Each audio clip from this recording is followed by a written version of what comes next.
Welcome, ladies and gentlemen, to another edition of the Wrestling Underground podcast. It's a little later than usual, and it's a little little dayer than usual. We are a day late and an hour short, or more.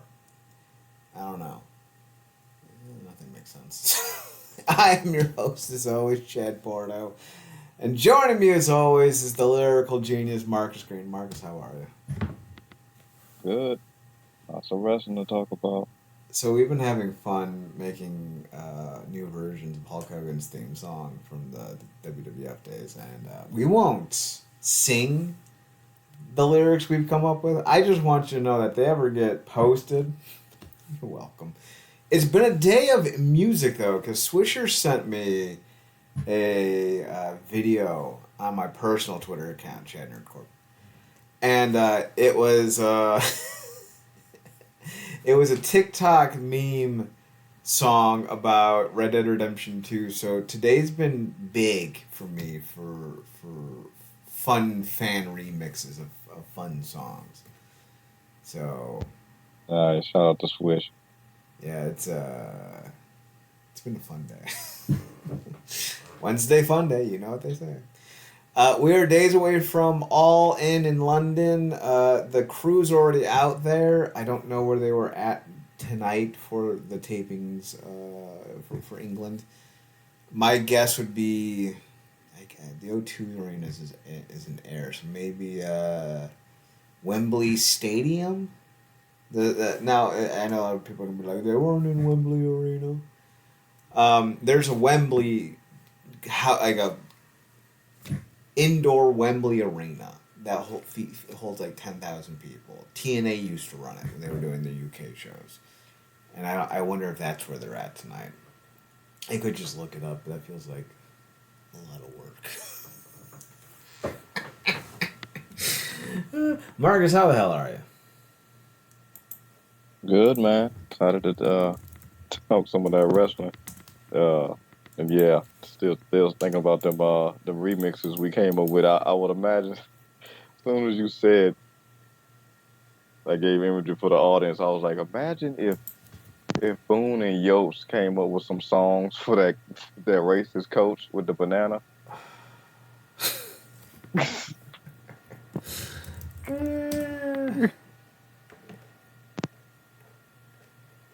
Wasn't there a line about if you hurt my friends? Yeah, if you hurt my friends, then you hurt my pride. If you are my friends, you'll come inside.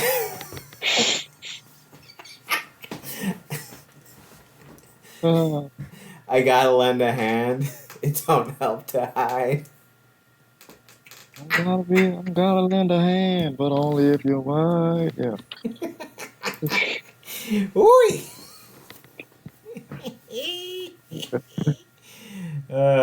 Yeah, it's been a weird one. Yeah. So let's see. I'm trying to find out where they were at for. I guess I should just click on the results, shouldn't I? That makes sense. Did they run the same venue for all their UK visits? I don't know. Because when was the last time they went to the UK? What, a year and a half ago? Something like that? Oh, well, they were in there last September, but I don't think they filmed. Maybe they did film TV in the UK last year. Maybe. I don't remember though. Yeah, so much wrestling has happened today, and like news-wise, that we're not even going to get to the fact that Ronda Rousey hosted an AMA, and it was like 3,000, 4,000 questions, and all the questions were just asking her variant versions of the "Do you regret making Sandy Hook" conspiracy comments. Oh, that's hilarious. I would imagine she didn't get that question once sitting down with Chris Van Vliet, which I guess I'll check clips of that interview out. But yeah, wait a minute, is she pregnant right now too? Yeah, I think so. Well, that had to be fun. Apparently, they're at the Udala Arena. Assuming this can be believed. I don't know year the Lud Arena is. They claim it's the first ever UK show, first ever UK Dynamite. So, good for them.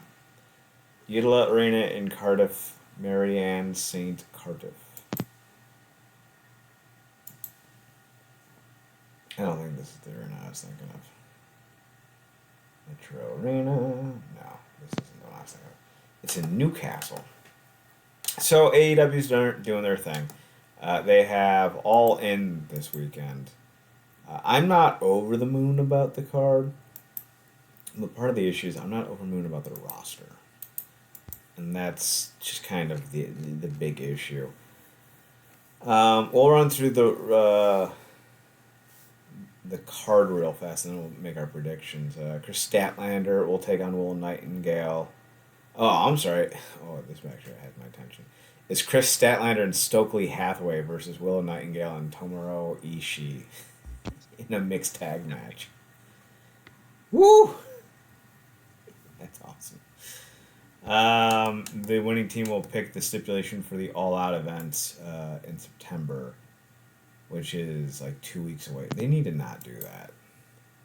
They need to move All Out to the end of September or the start of October. That's way too quick of a turnaround. When is All Out? All Out is September 7th. Yeah, well, but they've always made that like the like real fast backlash of All In. Yeah, Whatever they did. I don't know why I don't know why they made that close. And that's always been a thing, but I don't get it. So they brought back All In last year because they didn't have the rights to All In for the longest time. And All Out, I think, has always been at the start of September. But now they're just kind of shoehorning all this into it. And it's not great. Right now, there's only 2 matches announced, and you're 3 weeks away. It's going to be MJF or Will Ospreay versus Pac for the AEW American/International title, and then Will Nightingale versus Chris Statlander for the CMLL World Women's Championship. I hope Hathaway bumps so well for Ishii, because that'd be great. AEW World Women's Champion, or Women's World Champion, Toni Storm defends against Maria May. MJF versus Will Ospreay for the AEW American Championship / International Championship. Jack Perry with his stupid fucking belt. Did you see the video of his stupid fucking belt being made? No, he made his own belt. Jeez. Yeah, and like the process in which he made it, it's just like, oh, you could have just spray painted it and had the same effect, because that's all he ended up doing. It's weird. It's like it feels like they've only been at this for what, 4 or 5 years now. Mm-hmm. And I feel like they've had as many damn incarnations of their belts as WWE has, but for no damn reason. You're not wrong. So, when it comes to Jack Perry, I don't see a star. When he was Jungle Boy, he at least had that gimmick to him. Like, he was something. He was unique. He came out to a fun song. He was a fun baby face. There's some... I think that the closest comparison I could give him, and not to the same degree, because he was much bigger than that, but he felt like Tito Santana in a way. Like, he was a guy who had a great look, and fans loved him, but he was never going to be main event material. And, like, Tito Santana could have been at one point, but they were never going to take the belt off of Hogan and give it to Santana. So he never was world champion in WWF. But I feel like Jack Perry is trying to be more than what he is. And, like, the scapegoat gimmick isn't working, at least not for me. The whole...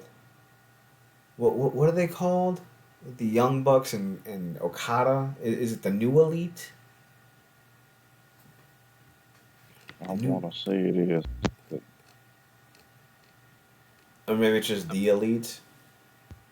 yeah, I think it's still the elite. The Young Bucks are negative aura. They are negative hype, and they're sucking everyone in with them. Like Jack Perry, if I can put this in WCW standards, Jack Perry is Prince Iakea. He's gonna have a lot of fans. He's gonna have some great matches. If you put him in anything above the television title scene or the cruiserweight title scene, you're gonna expose him for how limited he is, because he might think he's that guy, but I promise you he's not.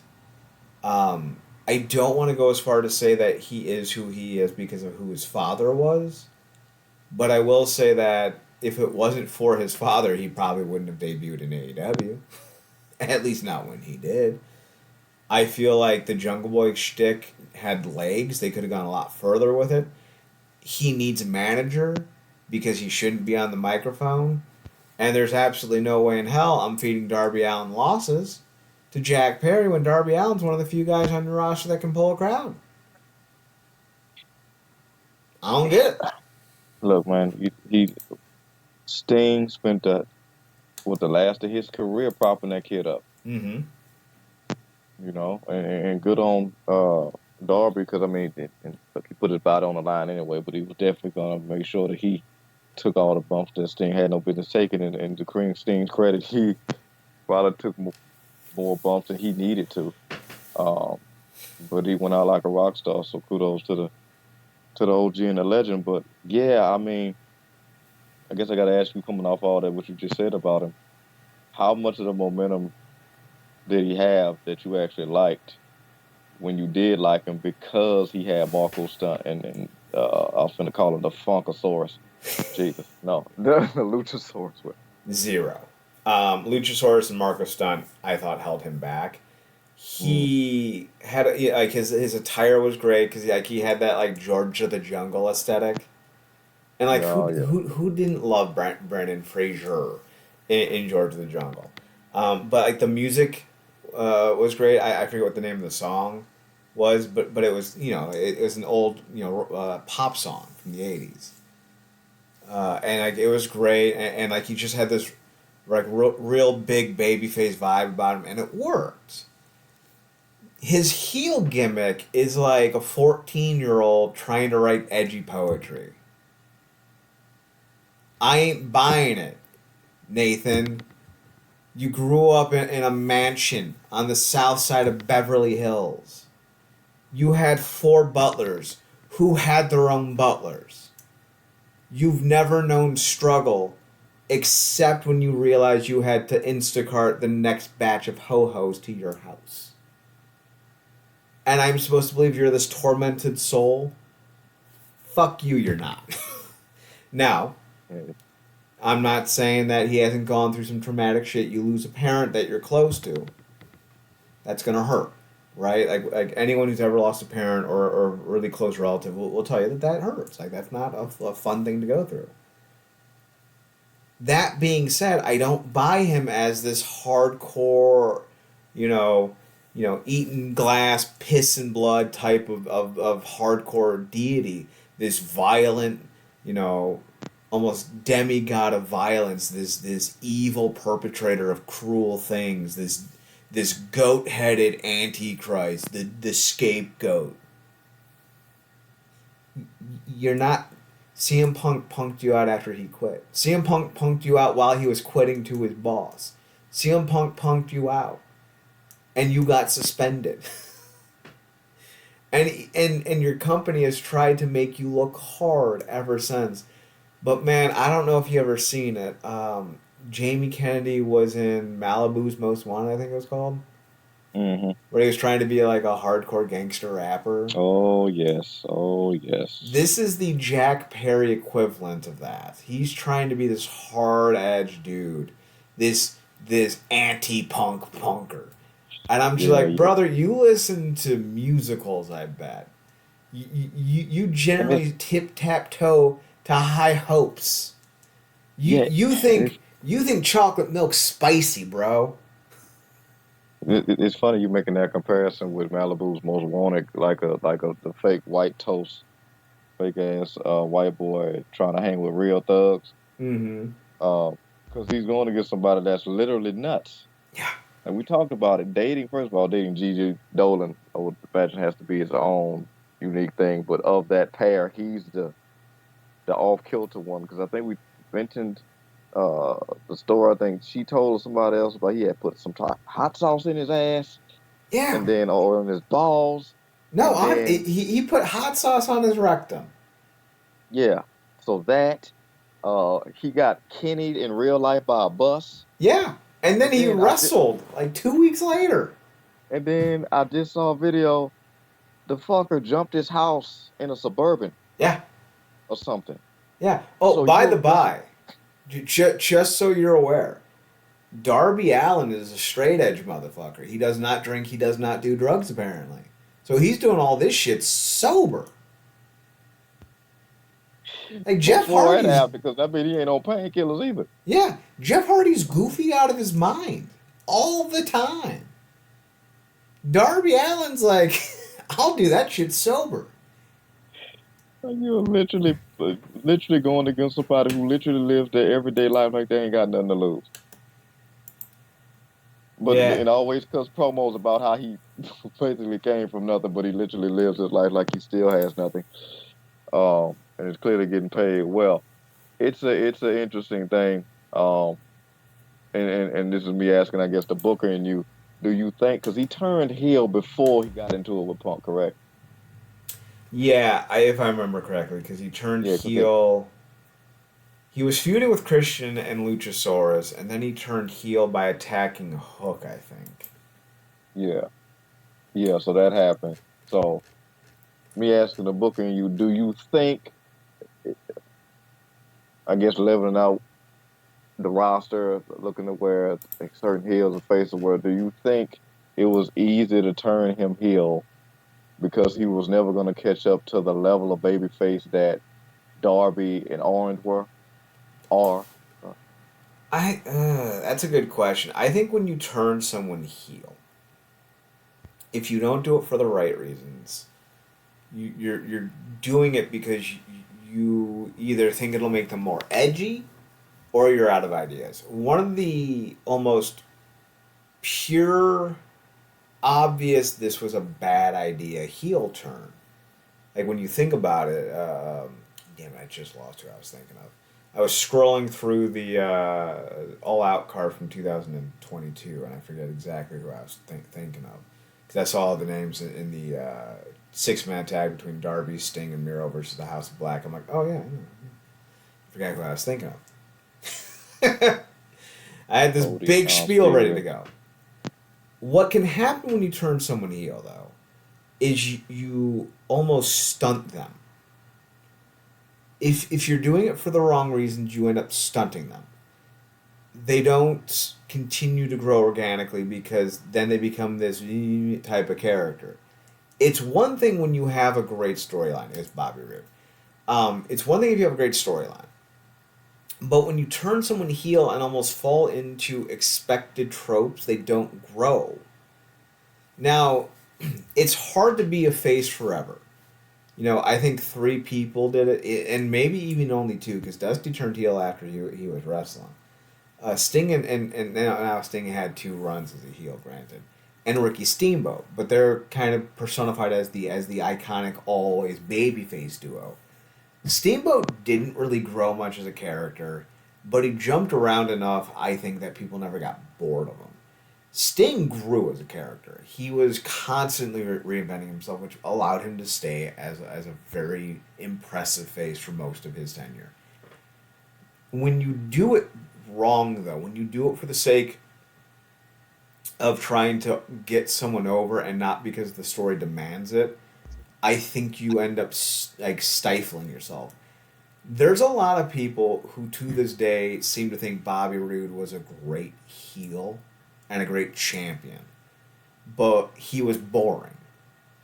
he worked best off of James Storm, who was, in my opinion, the true star of that duo. Mm-hmm. Rude, if he was pushed out of his comfort zone, I think Rude could have been a really impressive champion. But he wasn't pushed out of his comfort zone. In fact, if you look at his career in TNA, he was the enforcer for Team Canada. Then he was, I don't want to say knockoff in a derogatory way, but he was a knockoff Rick Rude with Tracy Brooks, and then eventually Peyton something or other. And then he joined up with James Storm, where he essentially became the straight man in their comedy duo. And it worked brilliantly because Rude had intensity, but he didn't have charisma. You didn't see Bobby Roode and you're like, oh, no, that's a man I'd like to be. And people get this shit twisted all the time, and lovingly I call it the Fandango effect. Bobby Roode got over in NXT not because he was a great promo, or because because at the time he was like 42. Like, he wasn't a great wrestler anymore. He was still fine. Like, could bump better than me, but he was old. But he got over because he had a theme song that people liked. He wasn't the guy that everyone makes him out to be. He wasn't Shawn Michaels. He wasn't Stone Cold. He wasn't Booker T. He wasn't AJ Styles. There wasn't anything about him that made you go, yes, he's a champion. Other than the prototypical, stereotypical, he's got the look. But he really doesn't. Like, he looked like every other dude, right? So, like, when they turned him heel in, 2011?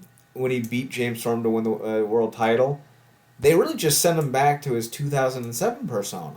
He never grew. There was no pushing of the boundaries, and, like, that's who he stayed. Like, for the next decade, he stagnated as a character.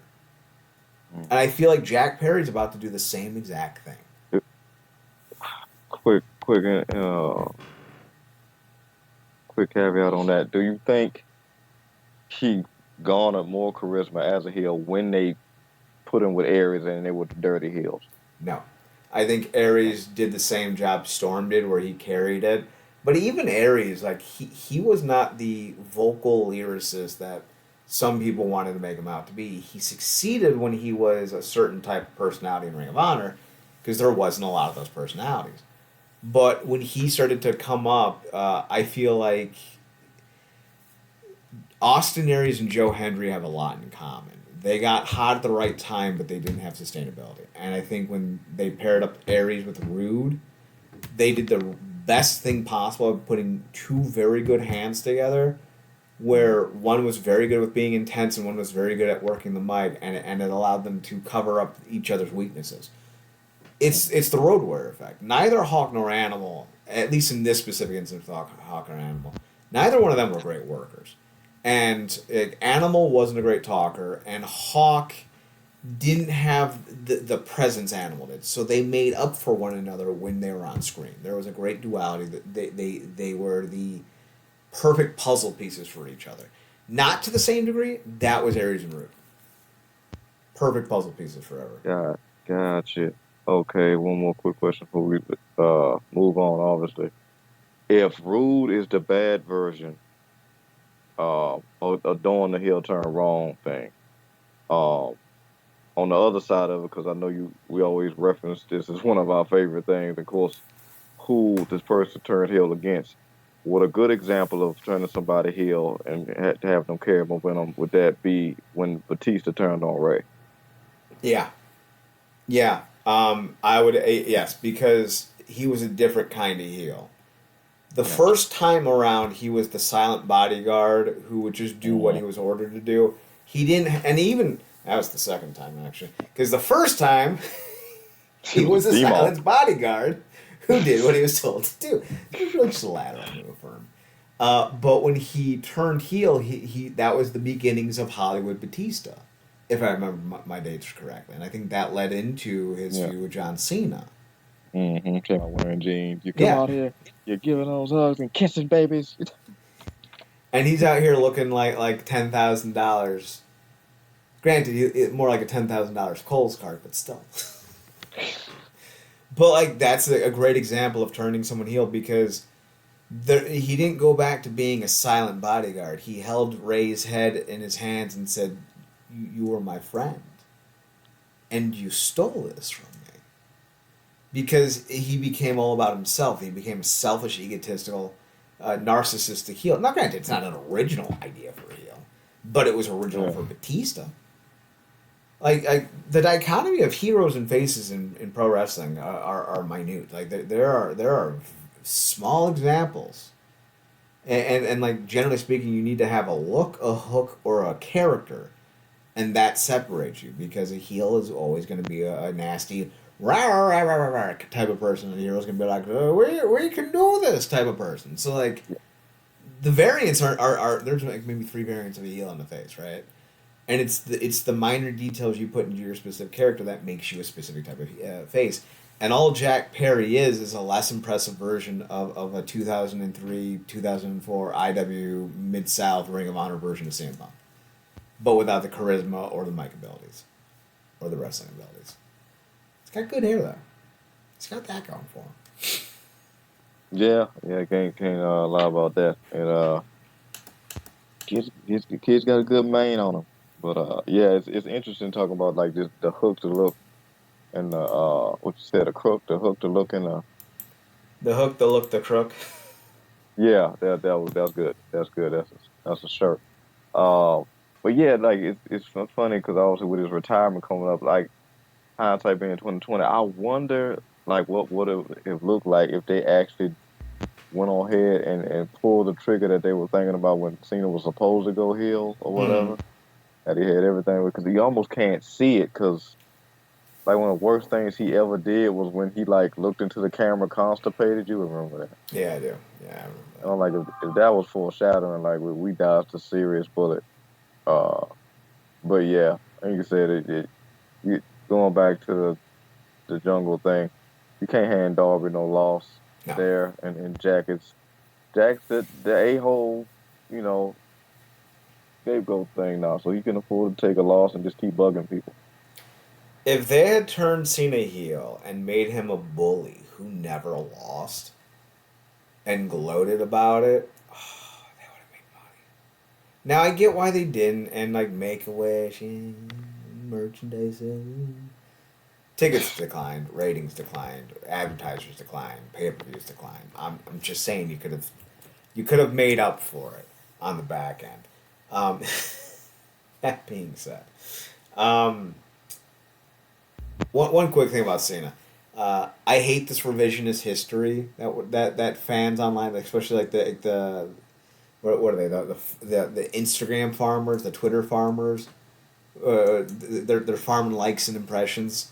Who are like, John Cena stood up for himself for 20 years and made himself into the epitome of a great face. Why does anyone think he was a bad wrestler? 'Cause he was, bitch. Like everyone's like, he had a great feud with Umaga. No, he didn't. The Royal Rumble match was great. Y'all, some of y'all only ever pay attention to the highlights and it shows. Because I watched him have promo battles, and I say that. It was like promo battles, but they were with like Nerf rifles instead of like howitzers. With Armando Alejandro Estrada. They were bad. You want to know what John Cena did like later that year or the next year? He feuded with the Great Khali. Do you know how many great promos he had in 20 years? Like 5. Everyone's like, oh my God, his U.S. title run, which happened 11 years after the start of his run. Took him 11 years to put anyone over. He was like 40. I'm supposed to be impressed that a 40-year-old finally did his job? Oh, okay. Yeah, the 5 moves of doom was a real thing. The getting beat up for most of the match and coming back in the last 5 minutes was a thing. Like, it was his only match. Clearly, it was his only match. Yeah, and the thing with Umaga and Khali was only got people hyped because it was a constant ability for him to show his strength off. And he got Khali up for the FU multiple times, but it's like it was only so much you could even do with Khali. Yeah. Like I think in an interview Taker said he came up with the Hell's Gate because of Khali. Yeah, he did. Speaking of Umaga, again, another revisionist history. Everyone's like, he was so great. He had like 2 good matches. And like the Jeff Hardy match wasn't even that good. There was a few cool spots like the sliding down the The stare, yeah. yeah, closing. That was cute. But like anyone would have been like, okay, I'm gonna just stand 2 feet to the right. Like, you know how Joe walks away? Anyone would have done that. Like what are we doing here? Like, honestly, come on, guys. Like, we can't let these farming accounts dictate reality anymore. Umaga worked for what he did at the time, but like when you look at, I guess him being the the saying like he crawled, so what appears to be all of Rikishi's actual sons could walk. Right? Because I'm like, how many sons do he got? I seen a video of another one. I'm like, Jesus, like, so Yeah, and the sad thing is most of them are going to be coming up after the bloodline angle, which will hopefully be over soon.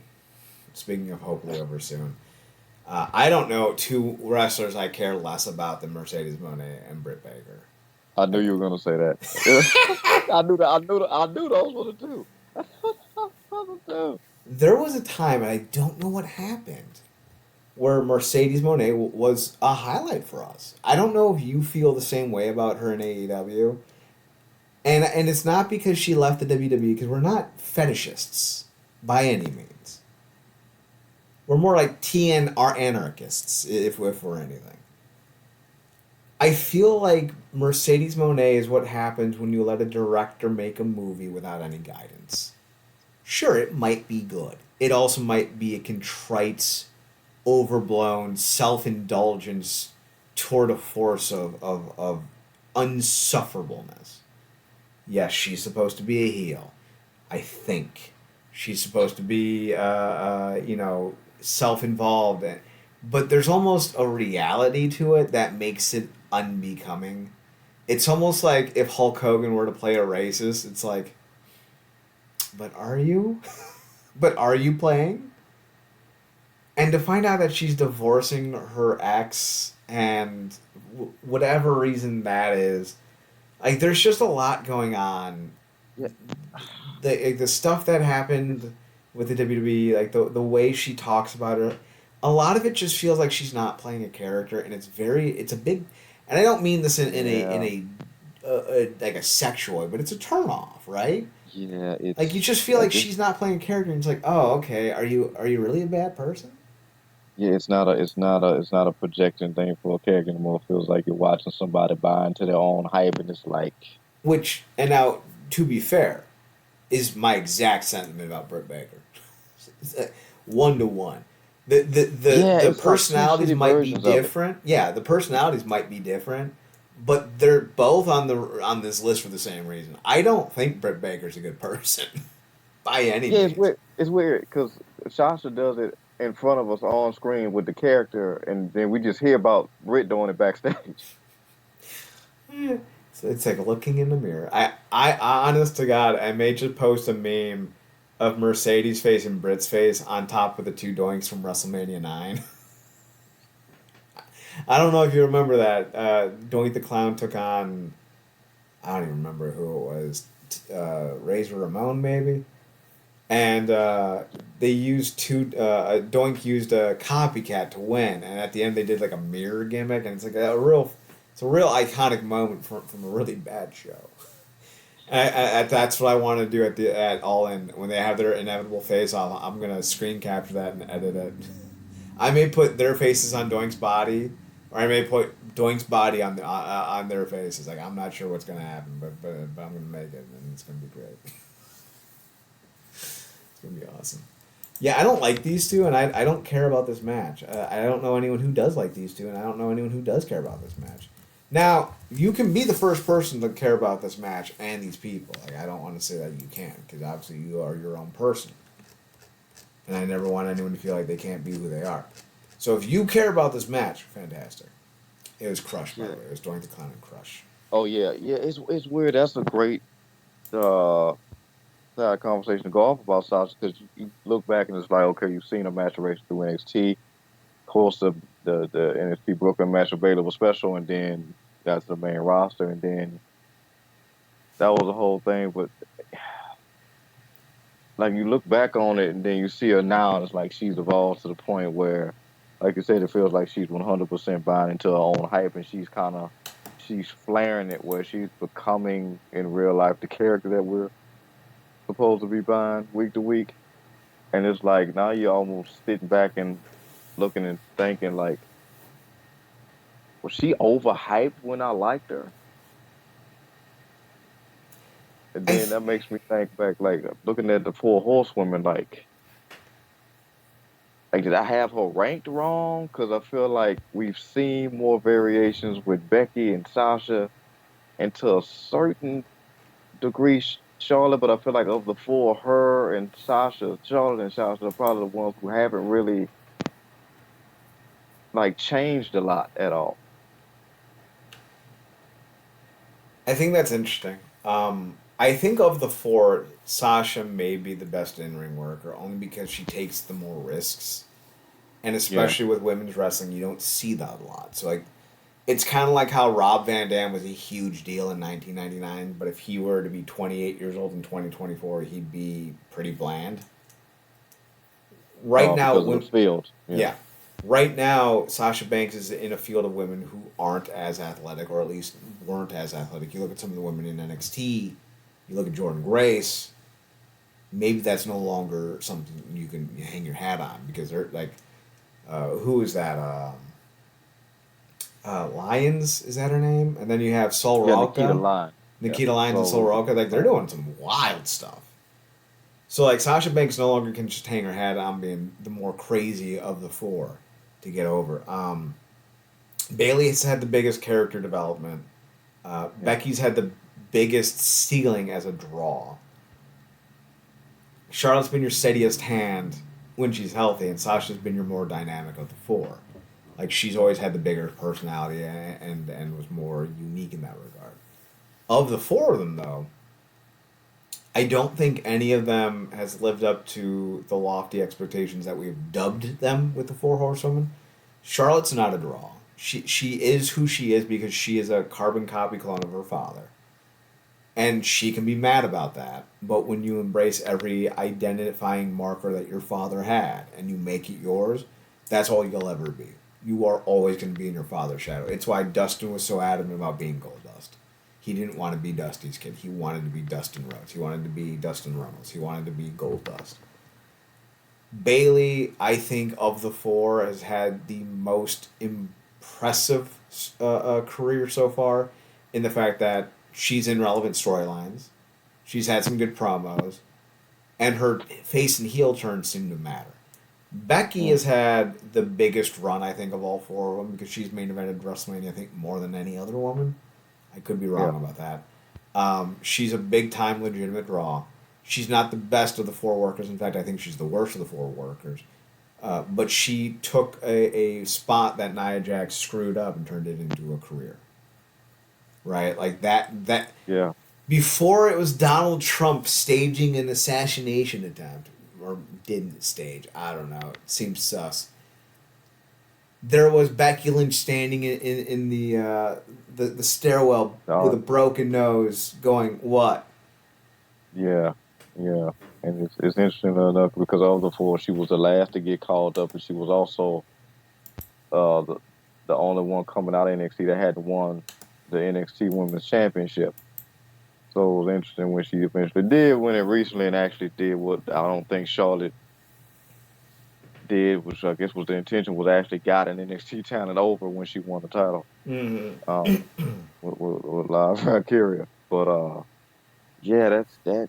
I'm glad you kind of went through that and laid that out because you kind of, like I said, looking at it and viewing like what a horsewoman were versus, and also I guess with Sasha, kind of like what you used to say all the time about Trish, that she gets a lot of hype for the era she was in, but it was like look who was around her at the same Mm-hmm. time.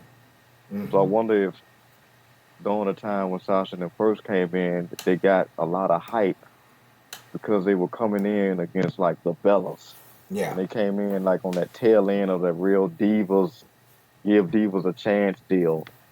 It's not like they came in and it was like 3 to 4 horsewomen versus more horse-esque women. That's not how that was. So, um, yeah, but it's just weird because it nowadays with her, it do seem like she really is just that girl. And it, by all means, have all the confidence in the world, but like how much of it is you kind of getting in your own way in certain spots? And I guess not really too much when, to your credit, what you just said about the director with no people around him, which ironically enough, the exact description that you gave about that was crazy. Is exactly how like detractors of Snyder feel about him in Mm-hmm. his film. But that's kind of what it is with Tony. 'Cause what she talks about, like, I go places, I get to do stuff all the time, do what I want. I call for the private jet whenever I want it. I can only imagine what a paycheck looks like. She don't really have any reins on her at all, it feels like.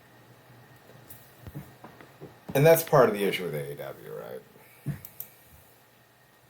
So the next matchup is the Casino Gauntlet. We got 5 names, I think. Orange Cassidy, Mark Briscoe, Kyle O'Reilly, Adam Page, and Evil Uno are confirmed.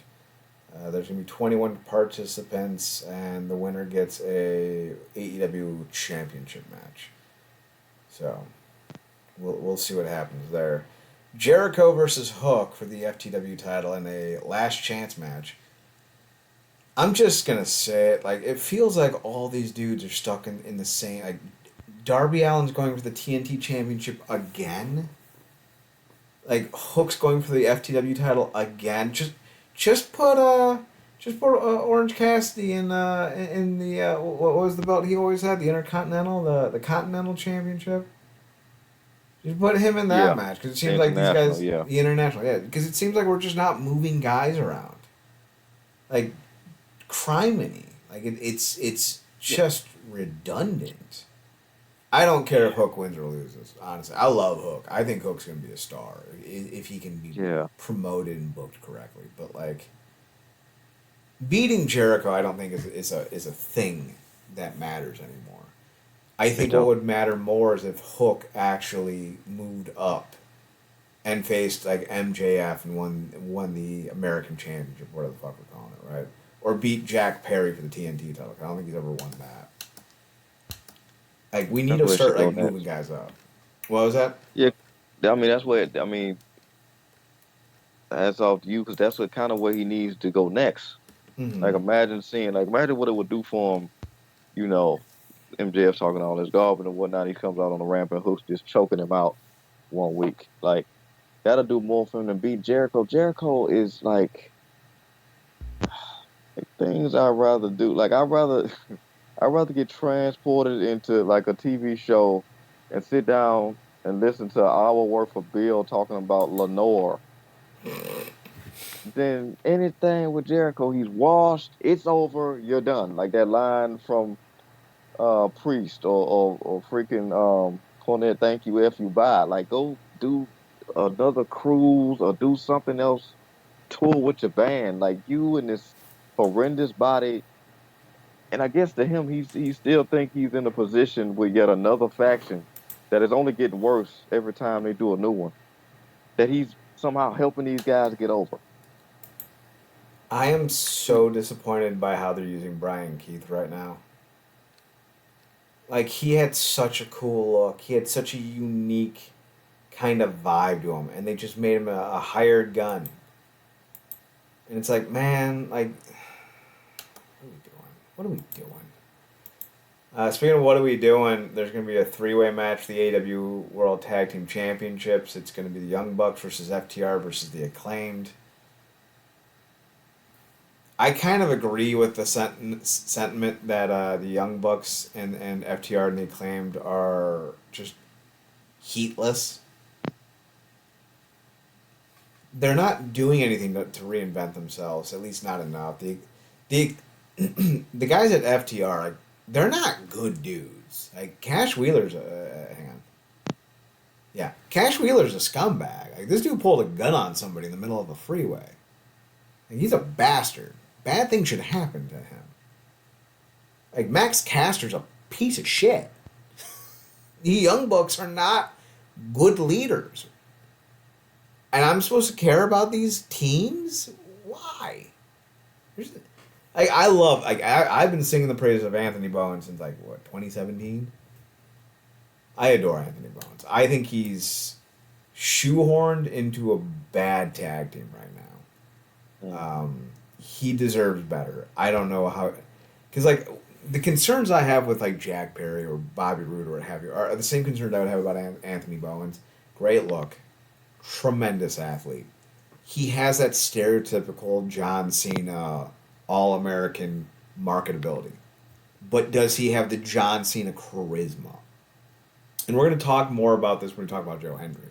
Because you can be hot, you can be a modest draw, but it's can you be galvanized, solidified, and promoted as the guy for long enough to become the guy? Bobby Roode could never get back to his 2012 title win because fans saw him as a limited aspect, even if they don't want to admit it. He was not a draw. He could not bring people in to watch. And I think when you look at someone like Anthony Bowens, yeah, I think the world of him. If I put the title on him, can he bring people in to watch the show? Like, will he be a big enough draw? Will he have the charisma, the personality, the character, the gimmick? I don't know. Yeah, it's interesting about that. Real quick, who are the current tag champions? The Young Bucks. Of Oh course yeah, they are. okay, gotcha. Yeah, that's how little I think of them. Yeah, I mean, look, FTR is steady as your hands. Um, the Bucks will be whatever the Bucks are, and unfortunately, the Acclaimed they had their momentum run, but it's over now, and a lot of Mm-hmm. that I think faded off. I mean, it was cool to see, it was great to see, because like I said, it's not many times where you see people properly capitalize off momentum when it's happening. I think we've seen that with them, and obviously with Swerve, are the two prime examples. But I, that momentum shift and run is over now. I think a lot of that weaned off because Caster kept being stupid. And to your point, Bowens is great, and I think Bowens has proven himself to be the more breakout of the two. And I guess if you ever were to break those two up, I think it would be probably correct to go with Caster being a heel and probably turning on Bowens because he kind of seen him as the front runner, where Maxwell probably thought he was the front runner because he was always the guy that was talking, but Bowens was the guy that caught the momentum during the matches. So that'll probably be a good way to go with that if they can trust Bowens enough to have that potential babyface run. And with more titles, it'll be easier for him to get in certain spots before just trying to shoehorn him into the world title picture. So yeah, but I mean, if to me, I don't really care for either none of those teams to be champions. I'd rather see Top Flight get it or something. Honestly, Yeah, and that kind of brings up the issue with the tag team booking. Only two teams have ever won the belts more than once, Marcus. The Young Bucks and FTR. yeah. The they don't really list these by combined single reigns. And the Lucha Bros are gone, correct? They're about to be at the very least. Um, so the Young Bucks have held the belts the longest on a single reign. It's 302 days. So Kenny Omega and Adam Page have the second most days at 228. But this happened during the pandemic era. And while a lot of fans tuned in, none of it really stuck. I don't remember a damn thing that happened in TNA. And I watched every episode. But the Young Bucks have 450 combined days over 3 reigns, and FTR has 248 combined days over 2 reigns.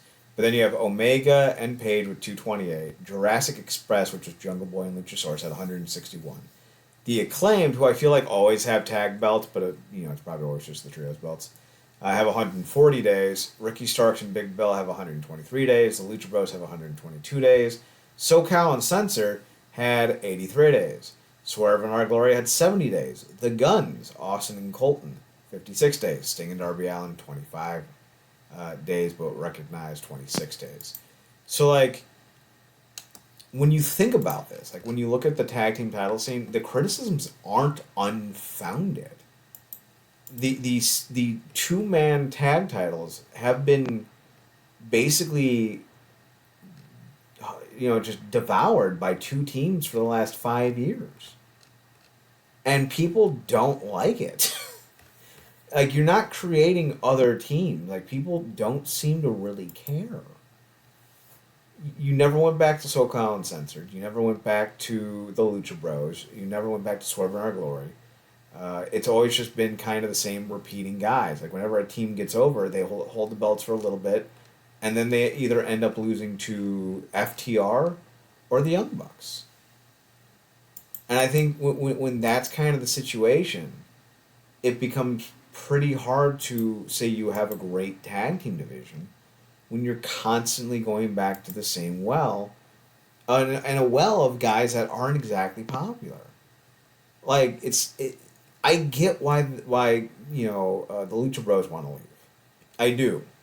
When you're forced into a tag team and you're not even given the ability to be a good tag team, yeah, people are gonna want to leave. I get that.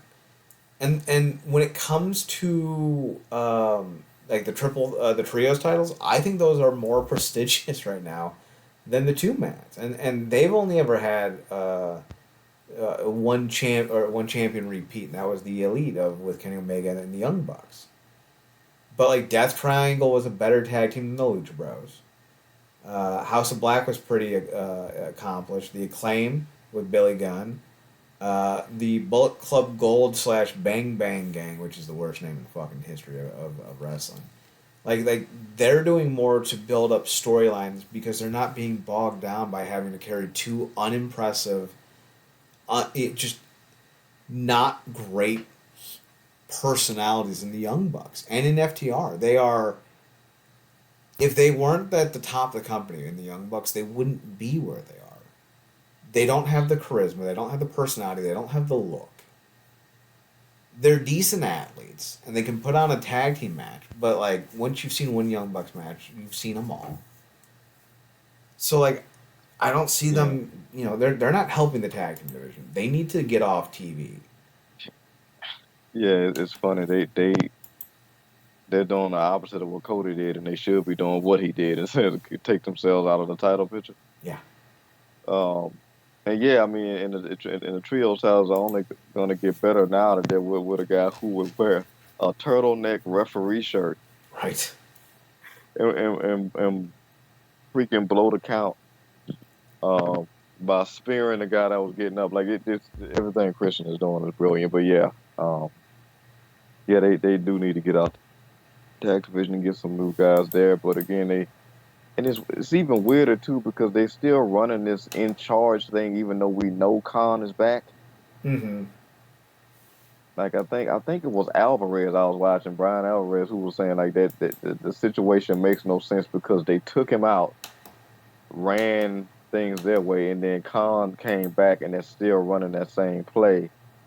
But we know otherwise. Of course, now Daniels is supposed to be like speaking for the brass. Like it's a whole goofy thing. Like when WWE has better the better authority situation, like you're doing something wrong.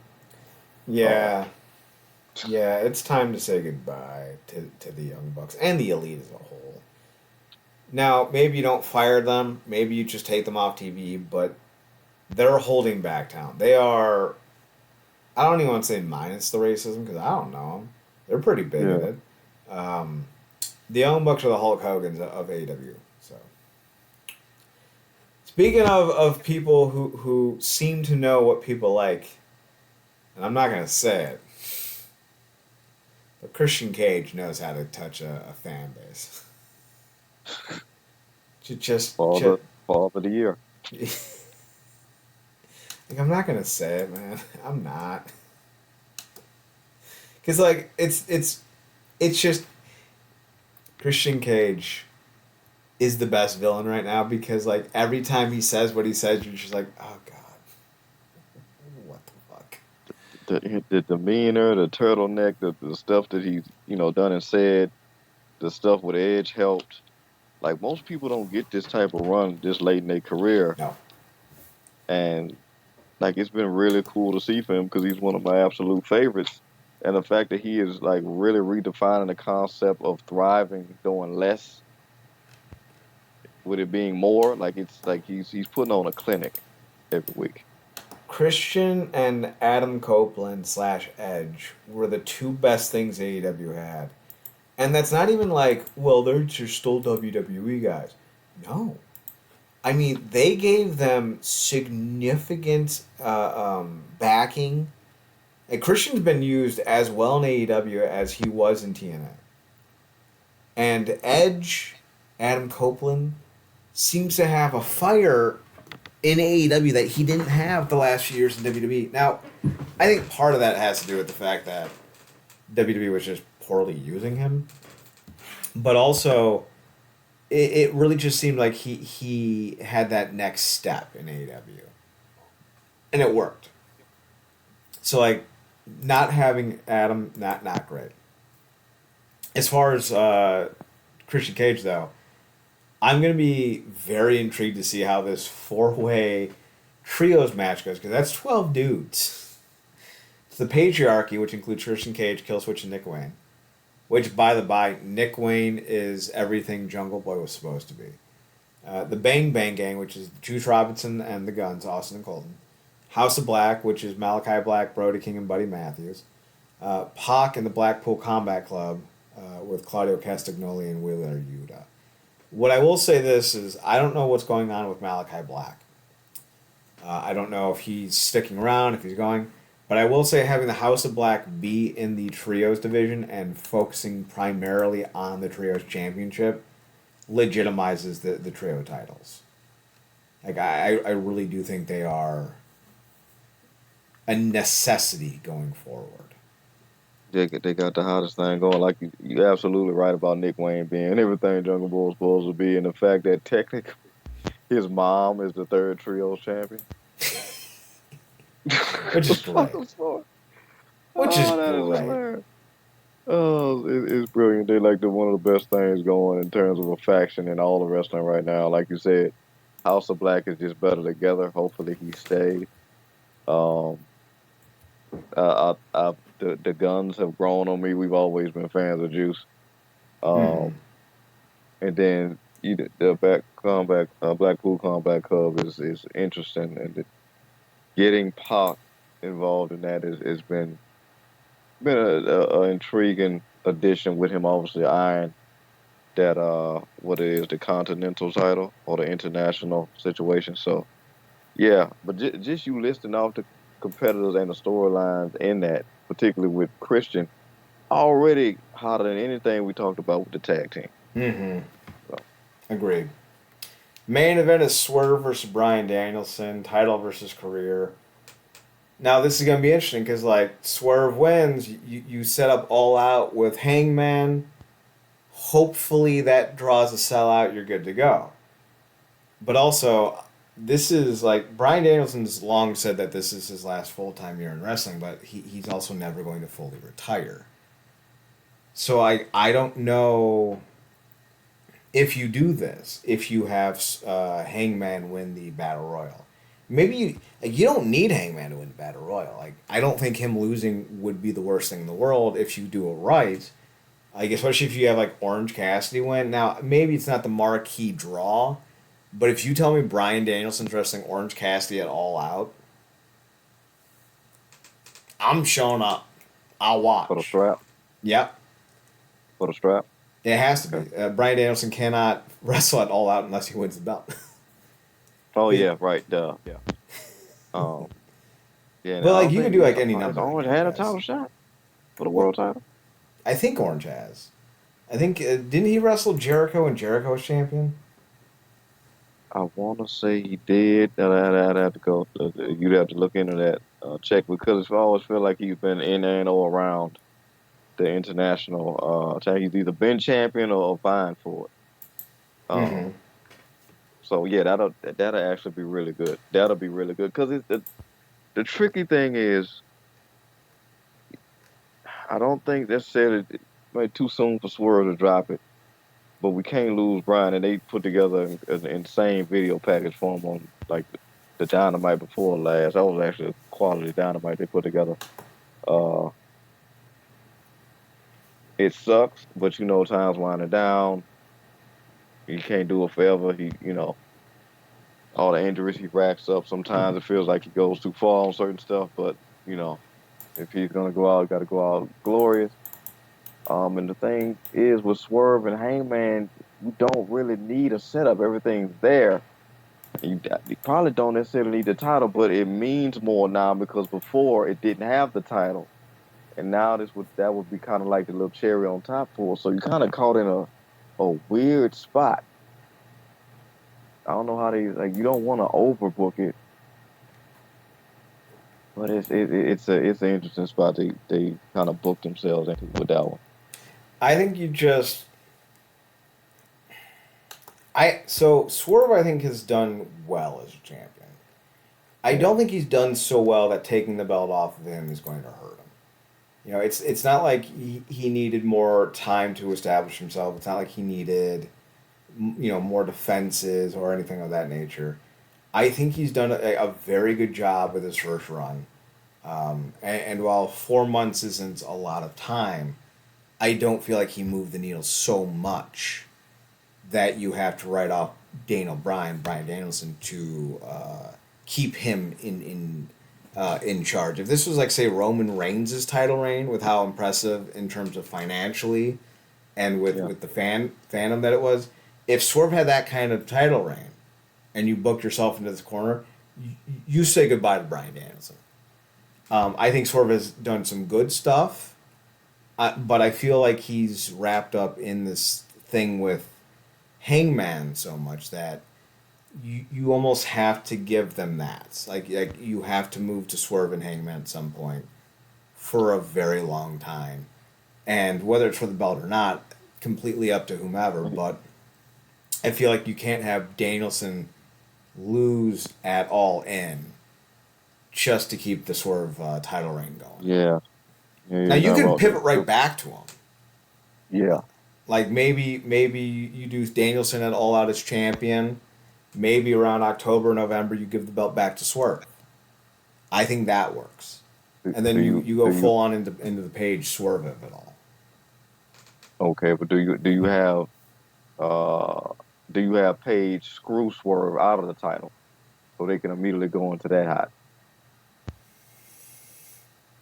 No, because I don't do it until Swerve has the title back. So because like I don't want Hangman and Swerve to touch until Swerve is champ again. So maybe a short run with the belt is best for Danielson. Maybe you do Joe versus Danielson at some point in between. So And then got after maybe 30 days, maybe 60 days tops, you move back to Swerve. And maybe you have Paige help Swerve win. After, like, so like the setup would be Swerve and Paige gets booked for November or December, let's say, for the sake of argument. And let's say they're going to face off in December.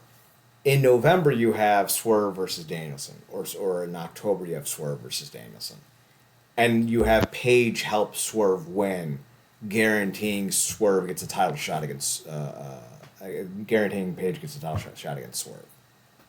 I think that sets up a bigger feud because then Paige can lord over Swerve. You couldn't beat him without me. That's how much better than you that I am. I was able to beat the guy you couldn't without even trying, without even needing to be in the match. yeah, I beat the guy you couldn't beat. And I think it adds another layer to this really complicated, that convoluted feud. that on top. So you have Brian beat Swerve clean it all out. I mean Yeah, all at in. all in. Yeah. Gotcha. And Okay, then yeah. Then you have Joe or Orange Cassidy at all out versus Danielson. yeah. Then because Paige could be like I need like when we face off, I need you to have the title so I could take everything from you the way you took it from me. Yes, exactly. That that whole yeah that I mean look, all roads lead back to the two of them. It's just gonna be it's interesting to see how they do this with Brian.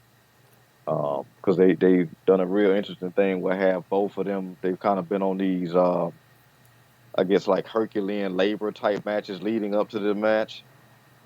Uh, I think you retweeted something when people were uh praising Jeff Jarrett on get you a guy that can do both the stuff he did with Mm-hmm. Bryan, which was actually a really good match.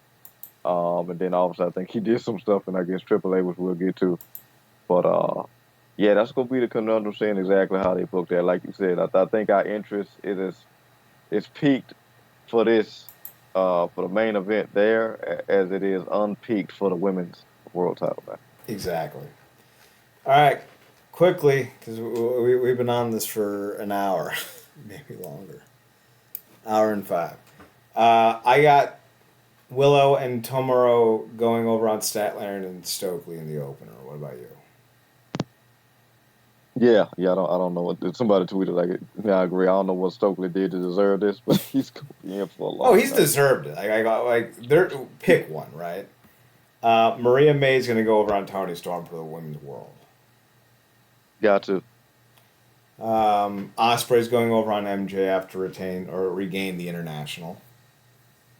God, I hope so. Allen over Perry for the TNT. Yep. Mercedes over Britt for the TBS. Yep. Right now, I don't have anyone specific to win the gauntlet, so I'll just pick Adam Cole. No, Orange Cassidy. Oh yeah. Yeah. Yeah. I go with Cassidy. I was gonna go with O'Reilly because I just want some good to him. But yeah, Cassidy. Hook over Jericho. Got to. I'm going to go with the Acclaim to win the triple threat tag team match. Same. I'm going to go with the Patriarchy to retain in the ladder match. Only right. And Danielson over Swerve for the world title. Yeah. Same. Same. So we'll see how that shakes out. Let's move on. We got some less than fun news to talk about. Apparently, back in June, former TNA World Champion Rich Swann was arrested. The details of the story goes that he was attempting to, and I want to make it clear, I don't think he was trying to rob anyone, but he was trying to break into someone else's apartment. The apparent thing was that at least the general thought process was that Swann was drunk and thought that the apartment he was trying to break into was his own. The renter of the apartment, or owner, I don't know how they do things down there, walked outside and pointed a gun at Swann, like, "Stop trying to break into my house, motherfucker." And Swann's like, "Oh, my bad." And then apparently later on, he was following a woman, and that's when the police were called. And they brought Swann back to the apartment he tried to break into. The guy identified him as the guy who tried to break into his apartment, but also said he didn't want to press charges. But apparently Swann was on his shit that day, and it didn't matter if the guy wanted to press charges or not because Swann had done things outside of that specific situation that day that warranted being arrested. He has since been suspended by TNA until he completes his alcohol treatment, and unfortunately, it looks like all plans for Swann have been derailed for now, which is a damn shame because this is the best his character's been since maybe entering TNA in the first place. He's had great matches. You know, I picked the Kenny Omega Rich Swann match as our image for a reason, but I feel like this is the deepest his character's been in a while, and this is what I mentioned to you, like when you find a storyline that makes it relevant and possible to turn heel in a way that makes the most sense. This is like that Swann. So like this is all terrible. It sucks, but you know I hope he gets the help he needs. I don't want to see him get fired. He has had some instances before. There's the whole thing with his wife with Sue Young, which I think precipitated his release from the WWE. But I think if he can get clean and sober, like how many chances have we given other guys? Scott Hall, Jeff Jarrett, like not Jeff Jarrett. Well, Jeff Yeah. Jarrett does count too. I meant Jeff Hardy, but Jeff Jarrett had his own issues with alcohol. You know, he got Yeah. fired from TNA in what was it, 2017 because of Yeah. his drunken behavior in Mexico. Yeah. So, like this to me, I think it's serious, but it shouldn't be never bring him back. You know, persona non grata. I think he deserves a second chance. He has to prove that, though. Just like with Jeff Yeah. Hardy, you don't just get a second chance. You got to prove it. You got to earn it. Yeah, absolutely. I mean, even Kurt Yeah. has had his bouts. I think he said he went from painkillers to alcohol when he was in TNA. Everybody was like, I guess, drinking there. So he certainly had his bouts. We talked about Jeff Hardy. We mentioned Jared with his own stuff. Probably a lot of other people that we don't even know about behind the scenes. But yeah, this is serious. Like you got to get that in check. You got to make sure he has that in check before ever like fully reinstating him. Because how drunk off your ass you have to be for you to be trying to enter somebody, break into the wrong house. And it's interesting that you kept talking about the store because I'm like, that's very dangerous. He could have got killed, and then obviously, thankfully, um, he wasn't trying to break into the house of somebody who was also under the influence. So that really could have went left. We talking about something else right now. So, yeah, they, I'm agreeing with you. Don't fire him. Try to give him the help he needs. Make sure he's gotten the help he needs with the amount of time that's required, and go from there. But yeah, you got to get that check because you went from trying to break into the wrong house to following somebody. Like if the guy that in the house didn't shoot him, the cops could have. So Right? When you're drunk and violent, things can get hairy quickly. yeah, thank God he wasn't driving. Right? At least that we know of. Speaking of interesting scenarios that don't make a lot of sense, but hopefully will eventually. What happened to Joe Hendry? He's headlining No Mercy against Ethan Page. And the funniest thing that I thought of when I saw this is, holy shit, Marcus. These are the same two people. This is the double doink. This is Mercedes and Brett. Ethan Page is a bombastic, but I would say at times boring personality who's adequate in the ring, but even at his apex, never galvanized his run and never became a draw. Joe Hendry is also very charismatic, very decent in the ring, has all the makings to be a hallmark character, and yet isn't. And I think part of the issue is that both of these two men at different times in their careers became social media over. They became over on Twitter. They became meme over. In fact, Hendry, I think, is the biggest meme over guy in TNA's recent history. Page being another one. And now they're set to face off at No Mercy, and it feels like even with the farm accounts that the WB very obviously employs, because you cannot have your tongue so far up Roman Reigns' ass this constantly for me to not think you're bought and paid for. Sorry, I can't. But even with all these farming accounts trying to get as much interaction and up in the metrics and hype for WB as they can, I've seen no one talking about Hendry and Page. I saw no one talking about Hendry being in the triple threat match to determine the number one contender. And the only thing that I have to say in my kind of observation of this all is that the internet got bored of Joe Hendry. We all had fun, say his name, and he appears. But what's next?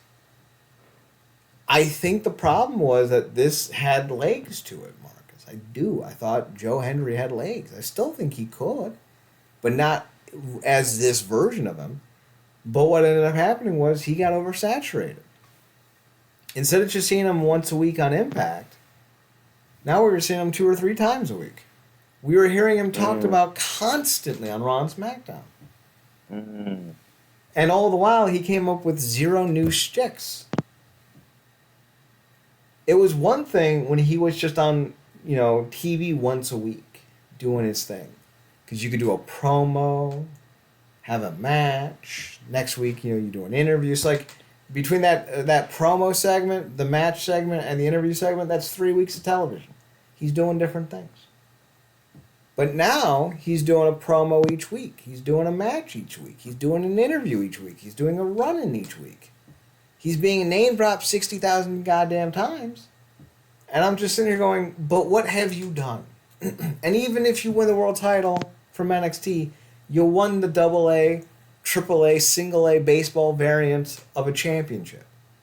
It's like winning the title. It's like winning whatever NWA territory title you won before you go up to face EC3 for the world title. It's like, all right, cool. You won a belt. But it's not a belt anyone really cares about. It's the developmental brand. You're nearly 40.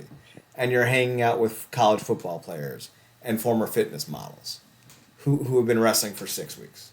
That's the belt you won. Cool. Yeah, it's interesting. Do you think so? It's like, wow, it's like the inverse of what happened with LA. Yeah.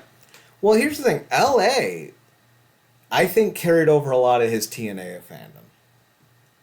Now, I know he carried me over. He's one of the reasons I watch SmackDown. I don't know that, like I said before, and I'll say it again, I don't think this NXT partnership's helping TNA at all. They glommed onto Joe Hendry pretty hard, being NXT. But I wonder when they suck him dry of all of his memeness, when all of his meme overness is gone, will they actually want him when his contract's up? At this point, why would you? Because he had 6 weeks, and people seem to be bored of him already. Now, he's a talent. Unlike Ethan Page, who I think has a very low ceiling, I think Joe Hendry's super talented, super creative. Whenever you have a super creative individual, like a very creative individual, there is always depth there to pivot and get back over. As much as I dislike Jericho, Jericho has been able to do that for most of his career. He can't do it anymore because people have seen through his facade, but for the longest time, he could. He could reinvent himself at the drop of a hat because he's a creative guy. Joe Hendry's a creative guy. So it's possible he gets himself back on the momentous side of wrestling. He's just not there right now. And I don't know that the writers of WWE know what they're doing. Yeah, maybe because it's that thing where like he's the new hot thing. They just throw him and put him everywhere. Maybe like you said, that was a great point about oversaturation. Because the reason why he was catching a lot of momentum on the internet before the NXT thing because of what he was doing weekly in Impact. But that was also attached to feuds. We had talked about how great they set him up because there was some people that was mad that like they had the perfect opportunity to crown him at Slammiversary, and they didn't do it. But I'm like, look what they did. They like turned Josh Hill against the guy who, in a lot of ways, pseudo kind of took his spot as the guy people will call him the guy, and I don't think they capitalized off any of that momentum. Josh, I don't think they did. Yeah, Josh is now going at Nemeth, which to me would have always been the goal in some form or fashion. But like I think Henry should have been mad at the way that got handled because Josh took him out with a low blow, killed all his chances. Like he should have been aggressively going after Alexander, and Alexander kind of brushing him off as this just singing hack. And they could have had a great feud, and then he could have came up with some great music against Alexander. But instead of doing that, he's been oversaturated, to your point, in NXT, and because he's the quote-unquote new hotness, he's going out there in segments, run-ins, promos, popping up on TV like Space Hendry goes to, coast to coast or whatnot, or like the insect on that show. And it's just, and maybe it's waned because also the audience for as specific as that NXT audience is, when they like somebody, they like him. They also know that he's on loan. Mm-hmm. So there's a cap to that momentum. And like you said, it's like as great as it is in a bottle, it don't necessarily work long term. So if he loses, which I would imagine he will lose, because I doubt Ego has any reasons to not cheat. It's like, what's going to be the point of keeping him there after that? So, yeah, it's just, I don't think it's working out. He need to go where his bread was being buttered in the first place. Stay there. And that's the thing. With how much he's been oversaturated, I don't know if you can just go back. Like, you can't put toothpaste back in the tube. Mm. And I don't know if they can just go back. He needs to change now. Like there needs to be an evolution. There needs to be another concept. And I want to be very clear. It's not because he's on WB TV and we're rejecting him because he's a fetishist now. We're not rejecting him. We're not sitting here saying that he's bad. He's oversaturated. That's what happened. It's what happens with a lot of guys because the WWE doesn't know how to market anymore. Guys like Hulk Hogan, Randy Savage, Ultimate Warrior, they had the runs they had. Even Sting in the NWA had the runs they had because of how limited they were. Like they may have wrestled 350 days a year, which was never true, but like you only saw them on TV once a month. And if they were on TV 2 or 3 times a month, it was in one match, and then an interview segment, and then a hype package. Like they kept them off TV. There was a real desire to see them. Like it was must see TV whenever they were booked because of how rare they were booked. Yeah. And that's kind of what you need to do if you're a wrestling company. You need to realize that, like, listen, 3 out of 4 weeks of the month, I can use you, but I can't use you the same way. I can do an interview, I can do a segment, I can do a match. Maybe I can even do a multi-person match. But like I cannot oversaturate. I need to protect you. I need to make sure that when you show up, people show up to see you. And so many wrestling companies don't get that, and WWE doesn't get that, and that's why the hype around Joe Hendry has poofed. Yes, it's like he was working a corporate job and he was on track for a really good promotion, and then the boss found out he could do a bunch of other jobs that he was about to have to hire multiple people for instead of giving him the promotion he was in line for. He just had him do a bunch of other stuff. Yeah, they burned him out.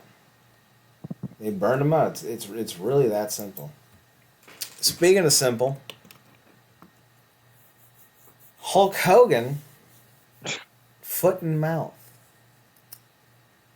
There was a time when we're like, maybe Hulk really was a depressed son of a bitch, right? Maybe he was on his shit. Maybe there was potential, right? Maybe you could bring him back. Maybe he could find, his next era.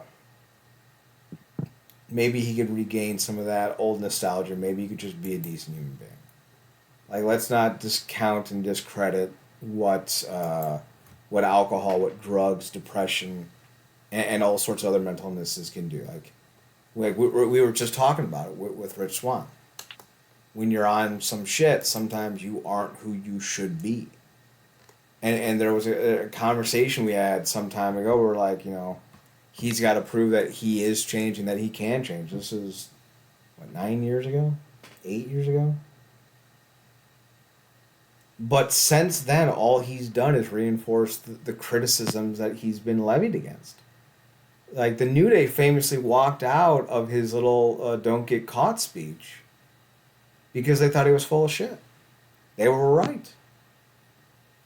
Because in the last month, I'm not even going to go back longer, just in the last month, Marcus, Hulk Hogan has been at the RNC, which in itself isn't racially motivated, and in itself isn't some despicable thing. But the things he said at at the RNC, not great. Then he goes by and basically diminishes Vice President Kamala Harris's biracialness by calling her Indian. Now, she is Indian, but she's also black. And it's offensive to insinuate that she's not both things. But the thing that really made me... Like, all those things were like, ugh. Right? Like, all those were like, ugh. Talking points. Ugh. Like, you're trying to invalidate a black woman to the black community to make yourself seem like you're more of a proponent for the black community than the actual black woman. That is a losing effort. That is like going to Cleveland Browns Stadium with a Steelers jersey and telling everyone how much better Ben Roethlisberger was than Bernie Kosar, but only because you really love the Browns. What? But the thing that made me go, bastard, racist, scumbag, no, was when he took a photo with a man who had, what was the SS, the Nazi SS symbol on his arm, or maybe even it was just a swastika. And that was like 3 weeks ago. Like, he was cool with that. I don't know how you can be cool with that. Yeah, I mean, it's when he kind of probably used to be cool for with it when he probably would have the tattoo itself if he could get off with it. Um, so if it wouldn't be a good idea trying to show back up on WWE TV with that and kind of isolate him in certain business opportunities, I guess, or whatever the logic is. But yeah, you know, it's kind of hard to view him. At one point, I would imagine we probably both viewed him at certain points as a victim. But then when you find out that basically the man is his own worst enemy, Mm-hmm. it's everything kind of goes out the window, and it's like feels like one of the things, and multiple people have talked about this in the industry, both fans and I think pros. Like he's one of those individuals now where it's like Hulk said such and such and such.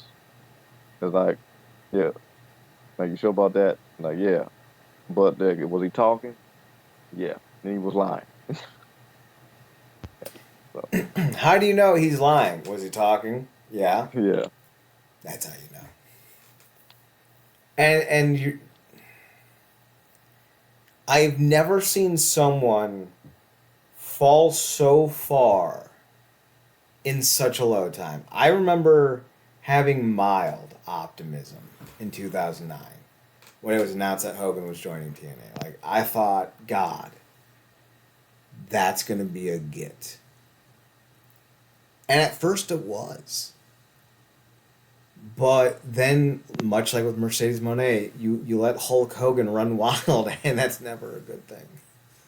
Hulkamania is not a slogan, it's a disease. It is an STD that you get and you don't want.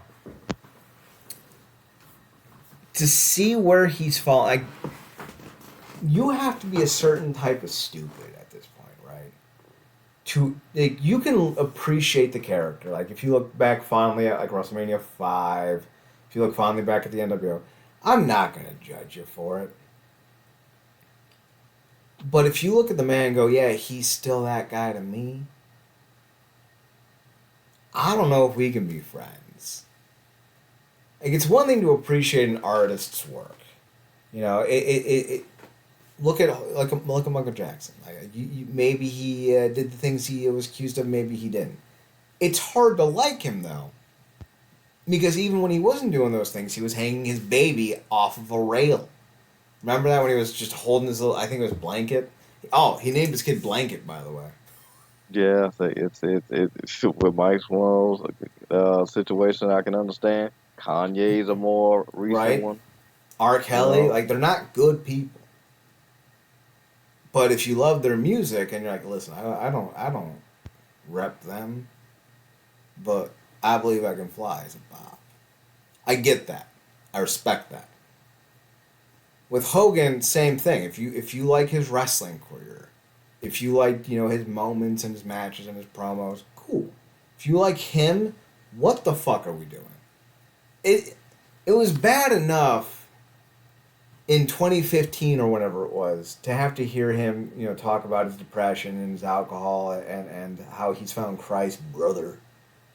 I think he found the wrong Christ. And how he's a changed man, how he needs to do better. But then you hear like the stories about how he just told the wrestlers to, be careful about who's recording you, brother. And yeah. really, three of the best human beings, maybe two, because like I have concerns about Xavier Woods. Any man who can't take a hurricane run without puking, I have concerns about. But like Kofi and Big E are synonymous and unanimously adored by everyone. Like CM Punk, who doesn't like anyone but his dog and his wife, adores Kofi Kingston. Everyone who's ever worked or talked with or chatted with or met Big E just thinks the world about him. And Xavier Woods kind of is liked by Kenny Omega. So when those three human beings decide, I don't want to finish hearing your thought, You are on the wrong side of history. Now, they're not always right. They may not always be the best versions of themselves. No one is. They're not the barometer of pure, tranquil rightness, right? But when they collectively, simultaneously, unanimously, without even discussing it, walk out on your ass, you fucked up. To not overcome that, to not do better, to not realize your shortcomings, to try to change, to try to be better, to try to be a better example, to try to live up to the character you pretended to be for years. And then to go around and say some racist, dog whistly shit about a potential president of the United States, insulting her race, insulting her credibility, all for what? So you can keep a beat shop open that the only people who come to anymore are neo-Nazis? Like, what are we doing? And like it's not even like the jokes we talk about with Seth Rollins, right? Where like he banged a Nazi, right? And in Jar Schreiber collected Nazi memorabilia. The only two people I ever known to own Nazi memorabilia are the World War II American soldiers and British soldiers too, who killed Nazis and took home trophies, or were Nazis. Only two types of people. There's not a third category. Maybe there's a third category. I would say museums may get a pass depending on where they are. If they're in Tuscaloosa, Toronto, Mexico City, cool. If they're in Berlin, not so much. But like we joked about that, and we still do. And Seth Rollins fucked a Nazi. Seth Rollins had Nazi STDs, sexually transmitted Hitlerisms. But those are the jokes you make when your girlfriend, who you cheated on your fiance with, has Instagram photos or whatever it was, Facebook photos, I think it was Instagram photos, of the swastika on her bed frame. Like, yeah, we're going to point that out and be like, that's weird. That is weird. That was one thing. But to associate yourself with a neo-Nazi after you've been... Because like that's the thing with Seth Rollins. There's never been any accusations of anti-Semitism, of racism. He's a prick. A lot of people don't like him. But I've never heard a single thing about him not liking someone because of the race, color, creed, orientation, or any other type of characteristic. I have about Hulk Hogan. Hulk Hogan said it himself. He's a little racist, Marcus. He said it himself. Yeah, it's the weirdest thing. Like that phone call he had, that another phone call that got leaked. Remember how he was talking weird with his son when that he got into that accident. Mm-hmm. He was talking weird about the victims. Um, Obviously the situation, the phone call about being, a little racist. I think he recently had something where a black girl got fired from his campaign thing he was doing about with some energy drink or alcohol or something. Like the only black girl that was on it got fired, and then gave some weird excuse, and then turned around and saw it was the exact opposite. That's the thing. Like he's just not a good person. Even before all that stuff, like just the constant over embellishing or outright lying about wrestling historical events and stuff. Like the guy's just he's full of it. And you can't really, you got to call a spade a spade. He's just habitually full of it. And like I said, 9 times out of 10, if he's talking, he's probably lying about something. So it's just weird, man. It's weird. 'Cause like you said, he was a lot of people's hero. His impact on the business is undeniable. But he's another one of those people where you got to really kind of draw that line because, you know, the only thing running wild is his ego. And I wouldn't even say his ego is worth running wild because what the fuck has he done? Since 2005, Hulk Hogan hasn't done shit for shit. He made a terrible reality show where he tried to pimp his daughter off on David Hart Smith, D.H. Smith, David Harry Smith, British Bulldog Jr., whatever you want to call him. Like, he legitimately tried to pimp her off on this kid. He's a weird fucking dude. I don't know what it is about conservative males and daughters where they do this kind of weird shit. Donald Trump said he would date his daughter. Hulk Hogan has been seen like massaging his daughters with like suntan lotion and shit. He's tried to pimp her off on the right kind of guys, quote unquote. You know, then you got I don't know if you saw the video. It was like this one stepfather proposed to his stepdaughter with a purity ring when she was like 17 or something like that. Fuck it. What are you weirdos doing? Stop it. Just be normal. Just say, "Hey, I'd really appreciate if you didn't make me a grandfather when you were 14. That would be dope." Like that's all you need to say. You don't need to propose to people. You don't need to go around telling people how hot your daughter is. You don't need to try to set your daughter up with men. Those are all weird things for parents to do. Don't do it.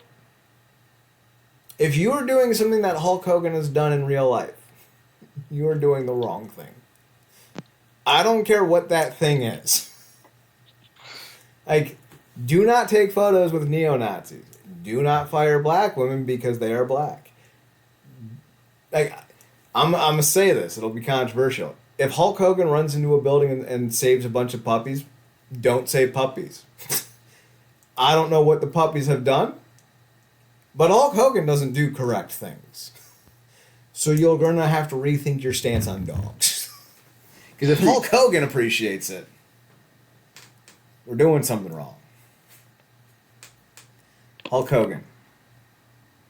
Bastardamania. Bigotedamania. What you gonna do, brother? Speaking of brothers. Holy fuck, what was Triple Mania? Brother, let me tell you something. I have never seen a promotion this bad before. Now, I don't watch their regular shows. I don't know if they have weekly shows, bi-weekly shows. I read a blog every once in a while about AAA, and it seems like they don't always have the most up-to-date television. Marcus, this was a shit show. I don't know if you've seen any of it, but it was bad. No, I didn't. Just heard about it, and Chad is not one that's really ever lost for words, particularly when he's writing them. So I know when you kind of alluded to something, but you didn't outright describe it, I'm like, oh, this must have been drop dead like ass. So, oh yeah, we'll get there. The Triple Mania was broken up over 3 days. That sounds terrible. It's worse. The first Triple Mania, actually, let me do this in reverse order. The third Triple Mania was this past weekend, August 17th. That was 4 days ago. The second night of Triple Mania, so like that was night 3, this is night 2, was in Tijuana on June 15th. The last Triple Mania, or the first Triple Mania, I should say, the earliest of these 3 Triple Manias, and they're all Triple Mania 32, they're just in different cities, was on April 27th in Monterey. 3 nights, like 3 months apart each. 2 months apart each. Terrible. I didn't see the first 2 nights, so I cannot speak to the quality. But I will say this. The first night of Triple Mania started with Nick Nemeth winning the AAA Mega Championship, which is their world title, and ended on night 3 with him losing it to the same person. They featured rosters including, let's see, Alberto El Patron, famously level-headed and definitely not an abusive piece of shit. They featured Mecha Wolf, C. El Patron. They also featured Matt Riddle, C. Mecha Wolf and El Patron. So when you're booking people who can't get booked in the U.S., yeah, it's fair to say that maybe you're not doing the right thing. So already the roster's not great. I only saw the last night, and Marcus, let me tell you something. This was one of the most horrifying things I've ever seen. I don't know how to say her name. I think it's Lady Flammer. It may be Flamer. It may be Flamme. It could be for all I know. But she's the kind of new big deal in the women's division in Lucha Libre. She's only 24. I think she's even popped up in TNA once. Or someone from TNA faced her. I think it was maybe Ty Valkyrie. That may be why I know her. She took on Fabio Paci, which is one of my favorite wrestlers of all time. She's fantastic. And it was supposed to be like this big build-up match, but apparently Triple Mania said to everyone, hey, we're going to start the show at X o'clock. Show up early so we can have a full house by the time matches started. And then they started the show 45 minutes early because they found out that they weren't going to have all 5 hours on their satellite broadcast that they were expected to. So they started the show early with with next to no one in the arena, despite saying that they were going to start later and then never making an adjustment to let the fans know the show will be starting sooner. That's not the worst thing of all. Apparently, I watched this for free on Triller. Apparently, it wasn't supposed to be up for free. Triller or Triple Mania or is it Triller? I think it's Triller. Or AAA, one of them fucked up and forgot to turn off the free pre-show broadcast that they were airing. So the entire event was given away for free. So people literally bought the show in advance, paid $40, and then had to watch the entire internet watch it for free. So that's not great. It's like already like nowhere, like there has never been a lull TNA moment like this ever. Ever. And we're not even in the worst parts yet. Not even a little bit. We move on to the opening match. It was a gauntlet battle royal, which included let's see, where is it?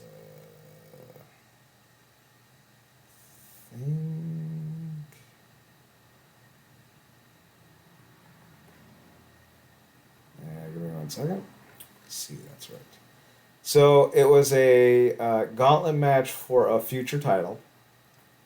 Octagon Jr., who I'm very impressed by, defeated Zumbito, with the other participants including Jesse Queen, El Guido, El Guapito, La Herrera, Mr. Iguana, Microman, Estrelita, Masquerita Sagrada, Charlie Manson, Heavy Metal, Pimpinella Escarlata, and Alan Stone. I don't remember who Alan Stone is. Two names I left out on purpose were, Marcus, I don't know if you'll recognize these names, Kenzo Suzuki, and while he doesn't go by this name in Mexico, he is, of course, Mark Jindrak, and down in Mexico he's known as Marco Corleone. So, kind of a wild opener. Didn't mind it. I love Mark Jindrak more than a straight man should. I've always appreciated him. I never thought he was like a missed opportunity as a headliner, but I always thought he was good enough that you could have done something with him. And he's a hell of an athlete. Like he might be one of the greatest athletes to ever be in pro wrestling. Just phenomenal athleticism. It's like, all right, let's see how this goes. I was in. Then we get a 3-way tag match for the AAA tag titles, and this is where things just fall to shit. Team India, which is the former Jinder Mahal, Raj Desi, partnering up with Satnam Singh, managed by Jeff and Karen Jarrett. They took on the La Dinastia Casas Vardo,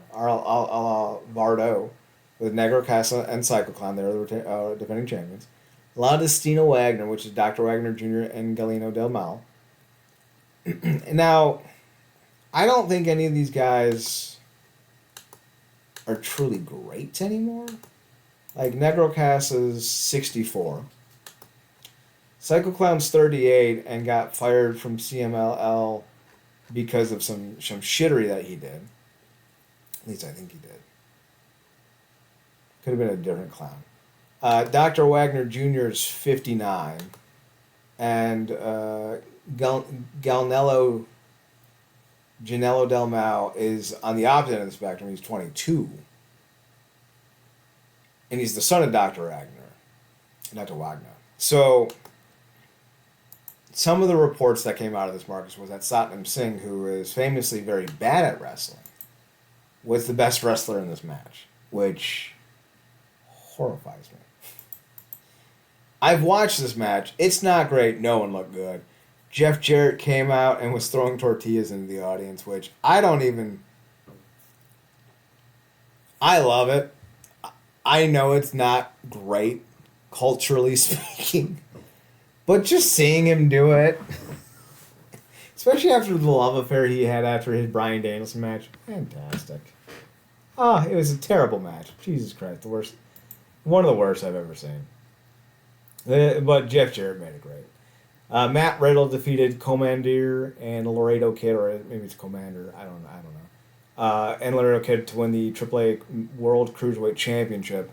I don't know if they have a posted weight. Let me check. The weight division cannot be defended by anyone under or over 231 pounds. Matt Riddle is billed at 216, so like maybe he's a cruiserweight.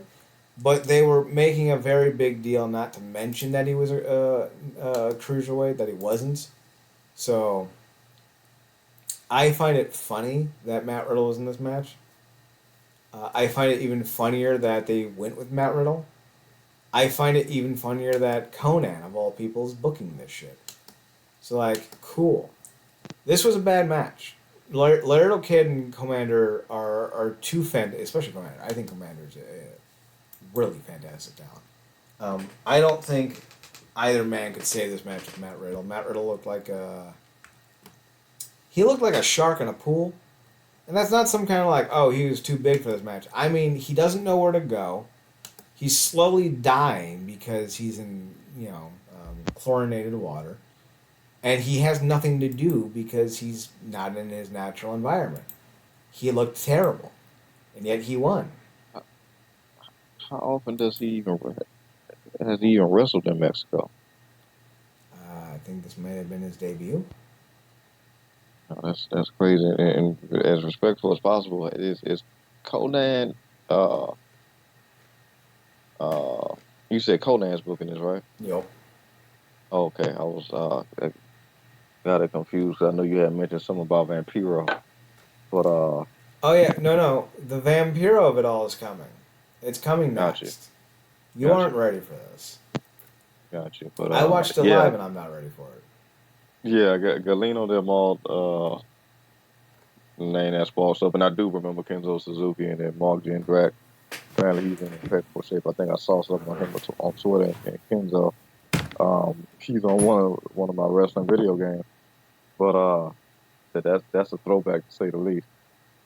But Galeno Del Mar is one of those like super lucha kaiju type of guys. Like he always looks impressive in GLEAT. But I haven't seen him in that environment. So yeah. But yeah, I don't doubt Riddle look crazy because, like you said, it's a fish out of water, and you got to know what that style is in Mexico, particularly in AAA, because that's just a whole different ballgame. You're not wrong. I didn't know Galeno was in GLEAT. I just heard that El Vikingo is heading over to GLEAT. I think in November. Oh, sweet. So that should be fun. I know you cover them. And El Vikingo is fucking incredible. Beast, yeah. So then Vampiro, as part of his retirement tour, this was not his retirement match, but it was part of his retirement tour, and I want to point something out. He has dementia. He has Parkinson's disease. I'm sorry, not dementia. He has Alzheimer's, and he has Parkinson's disease. I love Vampiro. This is not me going, fuck Vampiro. I hate Vampiro. I love Vampiro. I was a big supporter of his in WCW. I really wanted him in TNA in the early days. I watched Wrestling Society X for him. I tuned into Lucha Underground for him. I'm a fan of Vampiro. I think he adds a lot. But the fact of the matter is he is unhealthy. He is struggling. He's suffering. Now, I don't think he should not live his life. I think he's a manager with a group of guys in the NWA. I love that for him. If he feels confident with his travel schedule that he can make these trips, I love it for him. I don't want anyone to stop doing what they're doing because of their age, because they're whatever. I think there's a line though that needs to be drawn when you start doing stupid shit. And I think this was the stupid shit. I really do believe this is the stupid shit. So we get this just weirdness is the best way I can describe this. This just weird type of like glorified send-off. I can't tell you all the names that I saw. Some of them I'm not aware of. Others don't even exist. But it was this cavalcade of enemies and heroes that would come to Vampiro's defense. And the blog I read basically described it as a cinematic match that wasn't cinematic. And I was like, that's fucking accurate. Because that's what they tried to do. They tried to have all these setups and stages and all these cues, but they tried to do it in front of a live crowd. And it just failed. They brought Vampiro out in a casket, which is pretty foreboding. It's not great. And then Jeff Jarrett and Sam Adonis, the brother Corey Graves, attack Vampiro. Now, it needs to be stated, Vampiro's opponent was not announced before the match. So I thought, oh, they're doing Sam Adonis or Jeff Jarrett or both. Okay, cool.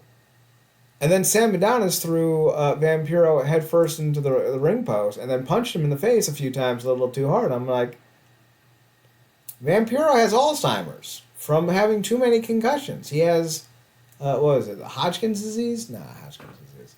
Lou Gehrig's disease? Something like that. Because of head injuries. And Sam Adonis isn't doing shit to protect him. Hodgkin's disease, there it is. And like he's just bouncing his head off shit. I'm like, what are we doing here, Sam Adonis? Then he goes back up, and more villains of his past pop up. Guys I don't recognize, some guys I do. At one point, he gets jumped by some masked guys. Maybe like one of the clowns were involved because there's like a whole cavalcade. There's Dave and Panic and Murder and Psycho. I think one of them popped up. A couple guys in their 60s popped up. Then Conan showed up. Now, Conan and Vampiro legitimately hated each other for the longest time and had some pretty decent matches, both in WCW and in AAA back in the 90s and early 2000s. And when Conan came out, he helped Vampiro. I was like, oh, okay. Later on, El Messias, Judas Messias, whatever you want to remember him as, Mil Muertes for you, Marcus, comes out, and apparently he's the official opponent for Vampiro. 7 minutes into the match, he finally shows up. He goes to put Vampiro in the coffin, and then La Parka is seen in the coffin, and they play the intro to Michael Jackson's Thriller because La Parka used to come out to Michael Jackson's Thriller. Now this is where it gets a little complicated, so you're going to need to put on your thinking caps and hold on to this one. La Parka is not the La Parka you're thinking of. You're thinking of the WCW La Parka, the chairman with the steel chair, and does the strut, and he does the knee wobble. The same guy who popped up in MLW, the same guy that we would like to see do some other things, but he's like 61 now, and he's kind of a jerk. The La Parka that you know went by L.A. Park. The La Parka that was in the coffin that they played the cue to, he died like 4 years ago. He did a show, he popped, maybe even longer than that. He showed up in TNA, and then like a year later, I think he died. Could have been longer, could have been shorter. But he's dead. So the person in the casket wasn't actually the guy that was La Parka. They believe it was his son. So like not like the biggest, concerns in the world. Like there's not a lot of outrage about it because like if it was his son, like all right, cool. his son signed off on it, obviously. But it was just weird that they brought a character back from the dead and put him in a coffin to spook El Messias. Eventually, Vampiro puts El Messias in the casket and does a victory lap. And at no point did Vampiro take a bump. He looked lost at times in the match. He looked a little confused. The camera followed him around, and I would say for a good 90 to maybe 2 minutes, 90 seconds to 2 minutes of the match, he didn't do anything. He didn't get punched. He just kind of stood there looking at what to do. I say this again as someone who loved Vampiro. I liked his feud with Shane Douglas, WCW. I liked his feud with Raven in TNA. I liked the stuff that he was doing in 2000 with Booker T and Billy Kidman. Marcus, this was the worst fucking thing I've ever seen. I've watched the XWF, or the XFW, whatever it was, with Brian Knobb and Jimmy Hart. I watched World Wrestling All-Stars. I watched 2002, 2003 TNA. I watched WWE under Vince McMahon. I watched WCW under Vince Russo. Vampiro versus El Messias in this casket match was the worst wrestling match I've ever seen. Against anything. Against anything Vince Russo did. Against Hulk Hogan's 2010 TNA run. This is the worst thing you'll ever see. What did when Jeff was effed up? Did him and Sting even have a match, or the bell just rang and he like went down or something?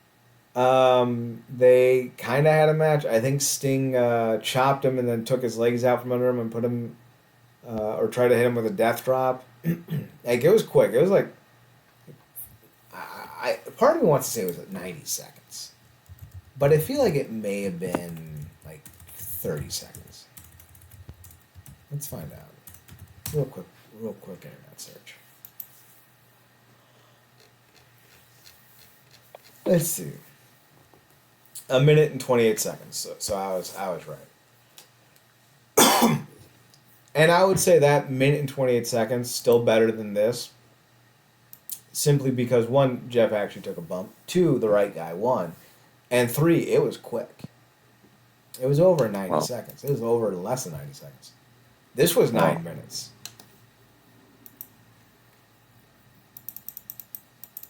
Wow.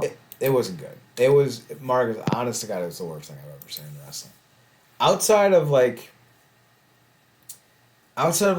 an actual death. Because, like, La Parka died in the ring, if I remember correctly.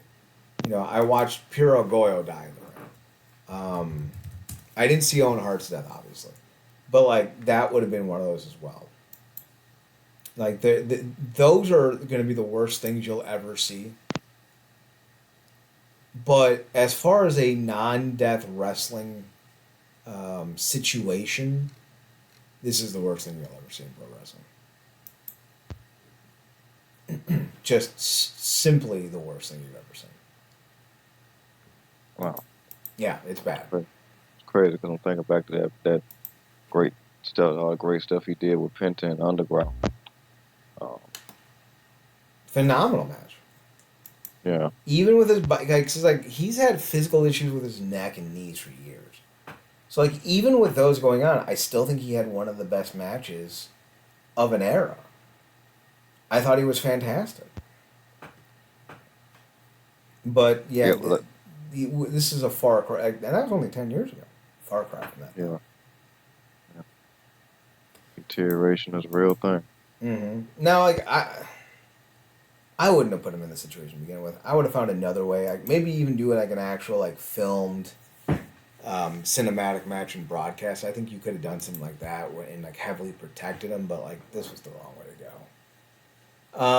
Next match was Alberto El Patron defeating Nick Nemeth. John Bradshaw Layfield came out with Nemeth.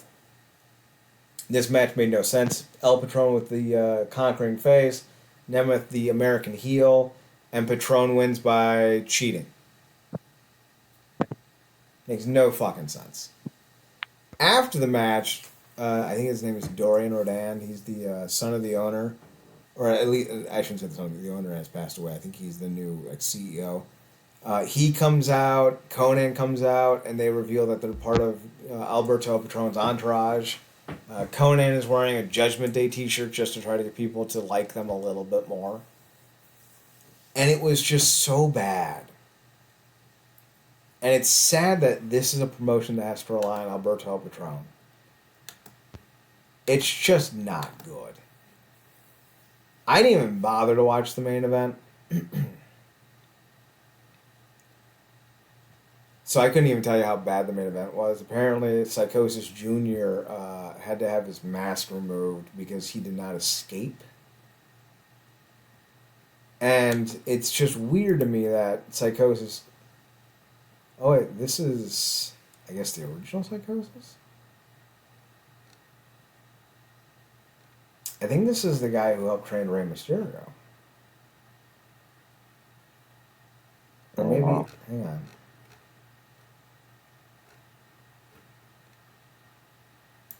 Yeah. He's not the original I don't think he is the original Psychosis. But he's 57. So I don't know how old the original Psychosis is. But yeah, the main event was rough. I would not recommend the show to anyone, especially if you like wrestling. Yeah, yeah, it's weird. I guess with a quick overview and summation. Do you feel the same way about, I guess, Triple A looking at Triple Mania as a whole as you did talking about NWA? I think I would rather watch NWA than Triple Mania than Wow. Triple A in general.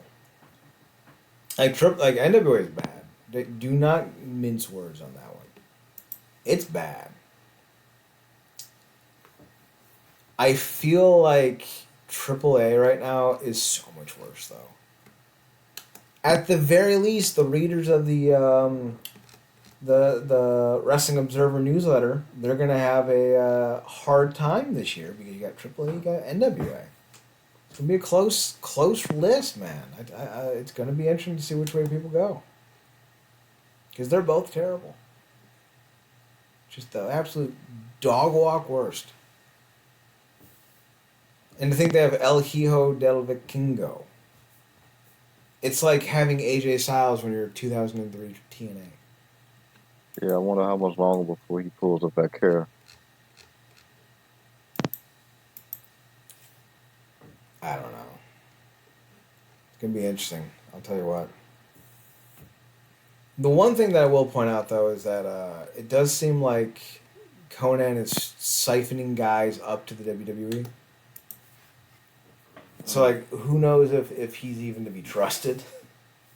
Wow.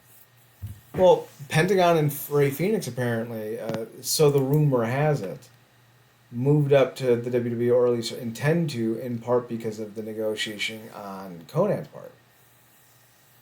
So, we'll see. We'll absolutely end up seeing how this all pays out, but I would not I would not watch this show, Marcus. One show I would watch though, New Japan. Zachary Sabre Jr. won the G1 Climax. He will now have a championship match at a certain point. He wants to do it in October. What do you feel about Sabre Jr.'s title win? I feel like it's about time. Been calling for a while. He's kind of played the bridesmaid, not the bride, in a G1 for years now.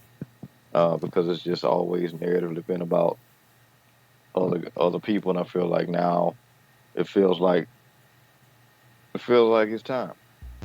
And I can imagine because he's been waiting so long to finally win and get that opportunity. I can imagine he definitely doesn't want to waste time and wait all the way till January to do it. So, but yeah, it's cool to see because I think this is his first time winning. He's always had a strong presence in the G1, always been a front runner to win it, but always came short. So, yeah, like I said, it feels kind of feels overdue, but probably probably right on time. So we'll see. And like you said, I think you alluded to this on Twitter. Like New Japan has had such a mass exodus, and it's so completely different from where it was even 5 years ago, much less a decade. You know, so Mm-hmm. hopefully this is this is bang on where they need to be, and he's the guy. He's certainly been loyal enough to get it. I don't know how many companies have made overtures towards him. I would assume quite a few. He's, Bryan Danielson levels of talent in the ring. Him, Pete Dunne, Jonathan Gresham. They're just smooth. So I would imagine a lot of guys have come after him. What I'm surprised of is that he's never faltered. He's stayed with them, despite the fact that the Japanese economy is having a rough go, which is why a lot of guys have left. He stays, and I think that's very impressive. I don't know if he should be the top dog, but I also don't know if Tetsuya Naito can be anymore, just physically. So I do think it's going to be a very interesting situation to see how all this develops and goes, simply because they're kind of up against it. They can't keep relying on Naito because he's no longer that worker anymore. And they can't keep going further with guys who can't build a brand. Can Sabre Jr. be a guy who builds a brand? I don't know. Maybe. But it does feel like they're more worried about... I shouldn't say more worried about, because it should be their priority. It feels like Sabre Jr. makes the most sense right now, because none of the new three amigos, if you will, are ready. If they were ready, I think this would be a different story. I think they're building them up. I think they're getting them ready, and I think they will be here in a few months, maybe within a year. But until then, I feel like maybe Sabre Jr. is the way to go. Personally, what about you? You think he's the right guy in this moment? Yeah, I do. Like I said, I feel like it's been a long time coming. He's certainly been one of the best in the world for the longest, for years. Like you said, a few people smoother than him. You just named two in his ilk. Like I said, he's been such a consistent front runner in the G1, but never really closing out to get across the finish line. He's finally done it, and I think like they did when they made Omega like the first guy gene, I think, to win it. And they made some history in some other spots with the G1. I think this is his time. So I'm be the favorite, but a tribe mean hell. They put the belt on Evil at one point. So, uh, I don't think a Sabre Jr. could hurt. Yeah, let's not remind people of that. That's an arrow that we all want to forget. That'll take us to the end of the show. Marcus, any final thoughts? It sucks to hear about NWA and then AAA, but everybody got their peaks and valleys. I'm just it's nice to be in an era where it feels like TNA is peaking and not in those conversations. Right. So be sure to tune in next week. We'll be doing this again. Probably a lot shorter though, because this is almost like 2 hours. This is one of our old shows. Over 2 hours. Holy shit. So be sure to check out Marcus on this other podcast if you haven't heard enough of us tonight at Paradox Kid, PARADOXKID. I'm sorry, that's not your podcast. That's your Twitter account. Your podcast is The True Penny Show over on Twitter at True Penny Show, TRUEPENNYSHOW. Check him out there as well. You can find me on Twitter at Chad Nerdcorp, CHEDNERDCORP, and on the Instagram at Chad's Photo at CHDSPHOTOHUT. Next Tuesday. What the fuck day do we do the show? That's on you, buddy. Usually Tuesday. I don't fucking know anymore, man. Tuesday? Let's say Tuesday. Yeah. Next Tuesday, 9 o'clock, we'll be here. RealNerdCorp.com. Follow us there. RealNerdCorp.com and on Twitter at NERDCORP. We'll be here next Tuesday. Thanks for stopping by. Thanks for tuning in. Thanks for checking us out. Thanks for giving us a chance, remember, as always, to watch more wrestling. And Marcus, take it home. Good night. Me.